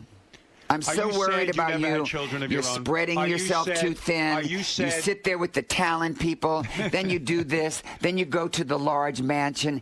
Everyone, Are you did you know sad? it takes 20 minutes for Howard to go from the driveway to his front door? That's not true. Hi, this is Dick Simmons for Celebrity Homes. Are you wearing women's perfume because you have a No, tremendous... I'm wearing Brute. Wait, I'm worried about you. You Are you shouldn't be sad worried you never about had me. children of your own? Just the stop. white zone. Come here, give me that. The white zone is for loading. You know what? Are you sad you never no, had children of your own? I exercise children all over the Are you country sad when I do you've had classes. no partner, no love? Because you know what it is, Do you Howard? have someone in your life? Let me just say this. Give me a second to put my thoughts Okay, together. good. All right. When I first met you, No, do you have someone in your life or not? I have Tell the life. truth. I have the world. I'm being serious. I I'm think being that's serious so sad. too. You find it sad? Do you like going home alone and not having someone I to didn't say I was share- going home alone. When you have 14 housekeepers. I know, but that's and not... sometimes we reenact the Last Supper. Well, you should see us. It's like, here's my Is life. physical love important Okay, to you, here's my though? life. What about physical love? I get hugs and kisses. So you Let don't me care just about finish my jacking off sentence. or anything? Honestly. Oh, my. I've never had Robin. that discussion with you. Robin. What is he? Where is he going? You don't care. Have you ever been stabbed with an afro comb? Have you ever? Have you ever? Actually, yeah, I have. And now Breaking Bad. Oh my God, no! Howard, Do you you're love in Breaking prison. Bad? Isn't that a great show? You didn't see me dressed up as all the Emmy people, did you? No. I dressed up as him. As Breaking Bad? Yeah. And where was this shown? This was On the all Emmys? over. This was Were you on all the over, Emmys? but it's all about you and your radio show. Were you on the Emmys? I've got a radio show. I'm Howard Stern. Here, all What? right, let's talk about some things. Okay, but here's the reason. One of the reasons I came here. Okay. Because we have a lot of the same clients, same fans, Sure we do. and so That's I almost always come unbelievable. We I- should have a convention together. I always like come the here. bronies and the. I always come here Theme to inspire You do. people to You do. perspire. Richard, Yeah. do you think about now you're a senior citizen. Do you think do you think about death at all? Do you think about? Here's what I think. Are you scared of? Like, No, do you think there's an afterlife? No. Here's what I'm thinking. Do you believe in an afterlife? Here's what I'm thinking. That I don't want to die. Right. Like no one else wants to die. Right. But No God one does. has this little book when you're going and when you're coming in. Right. And I just try to live my You life. believe in a personal God? I believe. No, seriously. Do you believe in a personal God? That I you're going to think there die is- and you're going to meet yes. a guy up in the sky? Sort of like that. Yeah. You do believe in that? I believe I could fly. Do you believe that? I believe. Can I just hug you? No, like I know you loved your mother, and I mean, do you believe you'll go to heaven and see your You'll mother? be and- reunited do you with believe her? that? No, you know what my true belief is? That you Yeah. have your heaven or hell right here on earth. I agree. See, I think. And Can I then come what hug you? happens? So No, you no, die please. and it's In other over? words, so no one can touch you. I don't want to So be you're touched. like the untouchable. Is that I it? just don't want to be hugged. Okay. And then I don't want to smell like your perfume all Can we day. just hold hands for a minute? No, I don't want to hold Can I your touch? hand. Can I No, touch no, your can I outfit? interview you? How long we know each other? Do you remember? What were the years that you were back at that studio? Oh my God! I mean, I guess How we long? know each other from You the were 80s, there in the right? early Okay. days. Yeah, the early days. And do you know something? What? I love you. I love you too. Let me tell you. I love your nose, your cheeks, your hair. My nose. I love everything about you. I love your hands, your toes. Would you get it on with me? If I gave you the okay? I'd rather vomit. Is that true? Am I not your no, type? no. I love you as a brother. You would never blow me, and I could never blow you. Is that what you said? No. That was Where are you going? No. Oh, he's out of here. Don't put your wig on. No, I'm You know, Robin was ill. I don't know if you heard. I prayed for Robin. Yeah, I talked put to your Robin. headphones back on. Robin, needed some time. When by did he talk to herself. me? When did you talk to Robin? She said you didn't talk to her. Robin, I called you. and Put we- them on so we can hear you. I don't know how to put them on. Let me help. Wait a minute. He's saying Wait, he my heart. called me and we talked. That never happened. You're going to break the mic. Oh, my God. Oh, what is he doing? He's breaking the mic. Now, Gary. No, I called Robin. But Yeah. you know, Robin. You didn't talk No, it's to okay. me. He's I back on. called you one day at home, Robin, and I asked you out for dinner. Oh. You are. That's true. That No. was years ago, Richard. Well, doesn't that count? Dr. Anderson, Wait. is there's a my couple wife of going things. to live? Richard Simmons has a sparkle jewelry line, which I'm aware of because I played his Yeah. jewelry His jewelry appearance. Did you watch appearance? it? Yeah. Oh, we watched it. We played it right here on the air. We loved it. We loved it. Well, I designed all that for my mother. I know. And so I felt that they were pretty. How does a guy like you, who's so fucking macho, how do you know how to design jewelry for I'm an women? illustrator. Are you? I started as a kid. I designed something for my mother, and then I'd save my allowance money and have something made. What do you do for fun? Do you travel? What do I do? I love to teach. I was in New Orleans yesterday. I What, love your to So teach. your exercise work is your class? fun. I love teaching. How I many love people making were in the people. class? That one was about 1,000. It was. And you still keep the price low. You charge people like $12 to exercise. At my studio. I still have my studio for 40 years now. No, that's pretty So I awesome. can't touch you. Can I touch anything that No, you've I don't touched? want to. You want to touch You know, something? if you want to hug Fred. No, Well, Robin, Fred. seriously, when you see Howard, do you hug him? Yes. Yes, he Well, hugs that's me. different. What's different? What's different? She's a woman. When a man loves a woman. Did you recently? Were you asked to be on Dancing with the Stars? Yes. Why did Why you won't turn you it do down? that? Because it's hours and hours of rehearsal, and I have people to call. I have, You got a I have to busy try. life. I try to save lives. Would it be good for your brand to be on there? What are you doing? Yes, I think so. All right. I don't want to hang out with you like this. Okay, how about here? Why? Can you sit down, please, so I can properly interview you? But why won't I can't get close to you? Here, I feel I like have we're in prison. All right. Let me talk to you Well, about. you a know, bunch when of he's on Jewelry TV, he doesn't harass the host like this. Robin, You know, a lot of people. Robin. I'll give you a fact about Richard. And you don't touch David Letterman or any of those people. By the way, if you want to touch something, Sal has something he wants you to touch. Oh, God, help us. Do you know that a lot of people don't remember that Richard Simmons won an Emmy? I don't remember that. Did you know that he won an Emmy? There's a fact that a lot of people was that. No, Sal. I don't want. He doesn't want to touch that. Sal, come here. Well, oh, Oh, no. Come here, God, Sal. don't ask Richard. Give me a Richard, hug. you're going to be sorry. No, I'm just giving him a hug. I love you. What did you say? Show Richard your penis. No, you said I love you, didn't you? I do love Do you want to see his penis? Did you ever hug? Did you ever hug Do you Howard? want to see his penis? Did you ever hug? Please kiss me. Kiss him. Kiss him on the mouth. Kiss Show Richard your penis. Get out of here. No, seriously. Show No, it to him. get out of here. Show it to him right now. Okay, I'm going to count to 10, Why? and then I'm throwing something. No, you don't want me to throw something. Why don't you want to see his penis? Get out! Get out of the store! Nobody. Oh my God! Oh my God! Get out of here. I thought I was looking at Thumbelina. What do you think of that? What do you want to answer me about? All right. I wanted to talk to you seriously about, first of all, Project Hope. I want to congratulate you on that. I happen to think it's a wonderful thing what you're doing. The fact that you built a well for an orphanage is pretty fucking great. And so And now I want to applaud that. understand this. You say, what is Project Hope? Project Hope is just cardio and toning and my food mover that's been around for decades. It's just all a program of exercising. You know, it's all about self-worth. Yes. If you don't have self-worth, you have nothing. I don't have self-worth. But if you have self-worth... You know what I say, Richard, now? It's self-love. But this one says... Who says that? Robin? I say that. Yeah. You have to well, love it's about yourself. if you have self-worth, you'll inherit the earth. And Gaiam put this together for me, and you know. Let me ask you, because you're so giving, and seriously, when you do all this charity work, and even when you call people every day, at some point, doesn't it become draining? Because I've heard some people with you, especially obese people, who start to depend on you so much that, like, they can't even blame you. You become the new addiction. It's almost unbelievable the amount of time you have to put in with these people. I don't mind. That's what I'm supposed to be doing. Look You how don't much feel time. drained, or no, you look feel how much energized? time you get up at 3 o'clock in the morning and get here to help people. Why do you know. think a guy who was, you were beaten as a child, you got into fights, you were called names. Why do you think you're so loving and giving? If you had I think that I don't kind of time? judge people.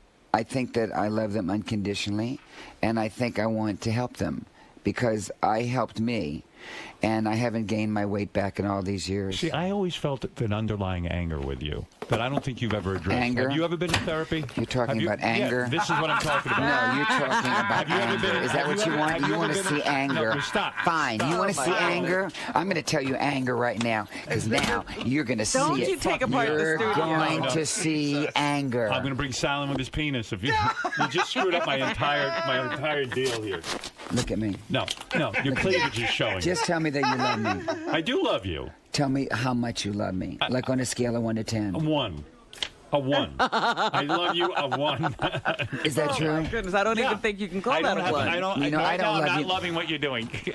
I don't love you a 1. You know what I love you? We love the sinner, not the sin. No, you know what I love you? I love you a 15. You do? Stop that, Gary. Gary, what do you You're going to knock us off the air. No, we're not. I love you an 18. All right, well, thank you. All right, now let me Going interview up you. as I we want to talk about your jewelry line, and I want to talk about RichardSimmons.com and all that other stuff. Gary, do you love me? I do. Now watch this. Watch this, Howard. Kiss him. No, look. Kiss him on the mouth. Now look at that. How nice. Wow, isn't that nice? That's nice. Well, that's nice. That wasn't hostile. Richard, you... What is all this stuff? It's unnecessary. What is You this? should take that. It's Mambo. You'd like it. Yeah. What is it? It's a perfume for you. I It bought it is? for you, yeah. No. No, it's a cologne. Is this yours? Yeah, it's a delicious flavor. Hi. It's cologne. No, there's something wrong with this. No, there isn't. No, it isn't. Wait a minute. Hey, I'm Were you Dixon. bullied as a child? Were you bullied? I'm gonna just tell you one story that's gonna make you very sad. Go ahead. Give me a story. When I went to the bathroom, and you close the door to go to the mean here? bathroom. Okay. No, when I was a kid. Oh, okay. They put lighter fluid under the door and light it. Who's they? Oh. In high school. The other students? Yeah. Wow.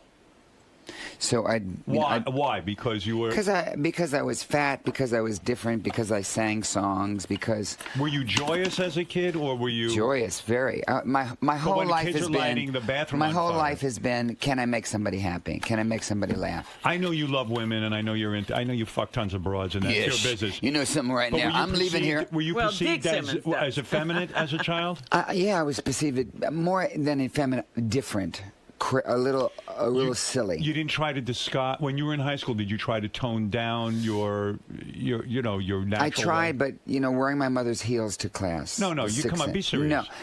No, I was me. I always was me. There's a lot This of is people. you. There's a lot of people in this world that are afraid to be themselves. Are you hosting the Pride Parade? What did I read? No, I'm doing. Right I'm in here. the Macy. I'm in the the Thanksgiving Day In 2013, parade. Richard appeared at an LA Pride kickoff party. I went there and taught a class. You did? Yeah, taught an exercise class, and Was that a great day? gave a lecture about the smoking and the drugs and the drinking and how it was going to age them, and that, it's okay to have a good time, but not like this. And then I said to them, you have parents that cry themselves to sleep every night because they're worried about you. When kids would light the fire, under the stall door. Did your mother and was your father dead already? No, I never told my parents. Why? I mean, I used to be hit with a baseball bat in elementary school in the head until I fell on the floor. But I never could tell my parents. You know, why? The thing is, why didn't you tell your parents? Why didn't I? Yeah, because my father was 50 when I was born. My mother was 38, so I didn't want to do anything to upset them. But don't you go to a parent for protection? Don't you think that is something? If you had a child, wouldn't you? I had to deal with it on my own. You did? I had to. How did you deal with it? Did you fight? Did you physically fight? No, but words are the most powerful weapon. So this guy kept hitting me in the head with the baseball bat for a long time until I just said to him, I'm bleeding. I've done nothing to you. But both his parents were alcoholics. So, it's the family And you felt tree. bad for him? I felt very sad for him, but he came home and his father was drunk. And Did you go to college? Yeah. Where'd you go? I began in Lafayette, Louisiana. Then I went to Florida State, and they sent me on an exchange program to Florence, Italy. Did life get better for you when you went to college? Did you suddenly get accepted? I mean, it sounds like a horrible, horrible childhood. Well, I mean... Did you get accepted into college? You find the people in your life that accept you and love you unconditionally. But sometimes you have to go through a lot of people. Because back then, people weren't as accepting as they are now. Yeah, well, you know what? We live in a world now that's not very accepting. I hate to tell you that. No, it's not. I mean, but a you can little go, more at some places. Just a little more. It's like our country doesn't treat seniors the way they should be treated. We see an obese kid and we yell at them and call them names. That's not the way to do it. I mean, last week I put like 30 kids under the age of 18 on food programs, telling them like, "Oh, are you getting bored with this conversation?" No. I was actually it's thinking like it was nice. I'll say, "Okay." I think this is the most honest you've ever been. Yeah, no fried foods for 30 days. Right. Red meat once a week. Portions. I write everything down. What did you have for breakfast today? I had a little Raisin Bran because I had to move your bowels. How many times a day do you move your bowels? Okay. Seriously. Now we're getting too personal. You don't want me to come over there, and then you talk about my bowels. Okay. This is how he gets close. No. I don't want to hug. Wait. Does Howard want to see you? Does Howard not want to see you? I want to thank Richard Simmons for coming in. I want to say, wait, no. For more information, Richard, I don't want to hug. Did you see Jurassic Park? Let me thank you first of all, and tell people for more information on the Richard Simmons. What is Richard there for? What is he there for? Let me do this. On the Richard Simmons Project, Hope. Okay, and you can go to the website. What? HopeUnlimited.org. Hope and Unlimited. That's where I'm building the wells and everything. Good for you. And RichardSimmons.com is another place. You know what? You're not aging. No, I refuse. No, I'm being serious, Howard. Yeah, aren't you nice? Thank you. Just a minute. I don't want to kiss you. I didn't ask you to kiss me. Yeah, but you're moving in like you want to kiss. I want to look more into your eyes, because when I'm in your eyes, it's just an ocean of love. Oh, that is just so silly. That is so Okay, when you're with bullshitty. your wife, do you say romantic things? Yeah. Like what? I said something Like romantic to her. I said like what? The other day I said thank you for marrying me. Okay, I asked you if I could do a charity event with your wife, and you laughed in my face the last time. I don't like people to laugh in my face. Do you want to find? Wait. Do you want to find a dead? Do you want to find a dead horse in your bed like The Godfather? Can I just say something? You're spitting all over me. You must calm down. Okay. All right, listen. Richard, thank you for coming. I'm so glad you came. No, don't touch my hands. Okay, here. Thank you. No, don't touch my scarf. Don't touch my shirt. Don't touch anything on me because I don't want to smell like your perfume all day. I don't have perfume on. You do. I took a shower. No. I have. Perfume. Maybe the soap had a little. I just want to say thank you so much for coming in. Yeah. And I wish you luck. It's good to see you. It's good to see you. And I wish you luck with Project Hope. All right? I want you to say one little romantic thing to me. All right. Okay. No, see, just a little something. It has to be long. I told you I like you. You're a good guy. All right? That's not enough. That's it. No, that's not enough. Stop it. Stop Just it. one, I'll leave. You have coffee breath. I didn't drink coffee. Okay, listen to me. Look, I'm not going to touch you. We're too close. Okay, all right. Well, how's this? All right, thank you. Wait, how's this? No, right. Stop it. All right, I'm going to end this now. Is this uncomfortable? Yes, it's uncomfortable. No, just say something romantic to All me. right. I think you're a very good person. I really, That's not truly romantic. do. I think you're a great guy. What about my face? What about it? I'm saying... What am I going to say about that Go face? ahead. That You're, fabulous face. Don't say any... Oh, no, I know what you were going to say. What? No, I know, and that would be hurtful. What? We've been getting Oh. along so well right now. Why? All right, I'm going to say something romantic, okay? You want something romantic? I'll give it to you. You have beautiful balls. I wish I could have- tongue your what? balls. All right, you want to get romantic? Let's go. I wish I could. That was so unnecessary. What? I'm not. You one of just these said people let's do these something people that romantic. Come in here and you say those things too. I wish I could take my tongue and run it up your balls. Gary. Is that romantic enough? Just say something sweet about What? me. Do you think that's romantic, Gary? I do. Yeah. I wish somebody You're would. in trouble. I wish somebody would say that about my balls. What do you think of what I said to you? Does that turn you on? I think it was horrifying and disgusting. Why? You wouldn't like that? Yeah, let me ask you. That is not wrong. You said you wanted something. Maybe 15 to 20 minutes more therapy. No, stop. I'm going to say serious. something nice. Okay. You have a happy face, and I like that. Okay? All right. That's it. Can I have one little kiss? Can What? you act like Are you you just... insane? Stop Wait, it. can I... don't want to kiss you. Okay. All Wait, right. can I have a little I hug? want to thank Can I have a Richard. handshake? A what? A handshake. No. No. I don't want- Would a friendly hello? He can give you a fist bump. Shut up. Want a fist bump? A friendly fist bump? No, don't touch my hand like that. Stop it. You're killing me. You're killing me. It really You're hurts. going to make the break like 8 hours. Yeah. Okay, let me just say this. What if I just lick your hand? No. Richard, I do love you. Get over there. Get over there. And now, Planet of the Apes.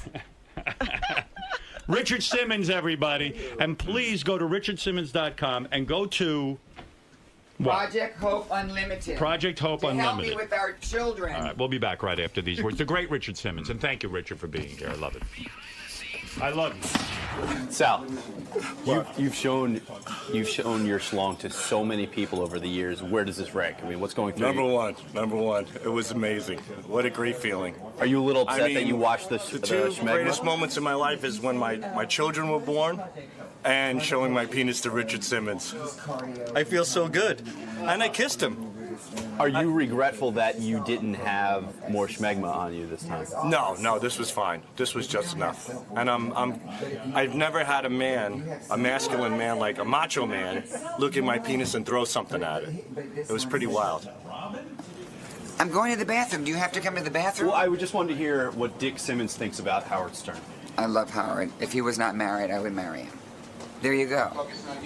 I would just marry him. I love him. I can't think of too many people I can say that about. Video conferencing makes it feel like you're all in the same room. You can launch or join a meeting. It's all white, like... Turn on the light. It won't be white. It'll be even whiter. Build trust, get more done. Try GoToMeeting 45 days.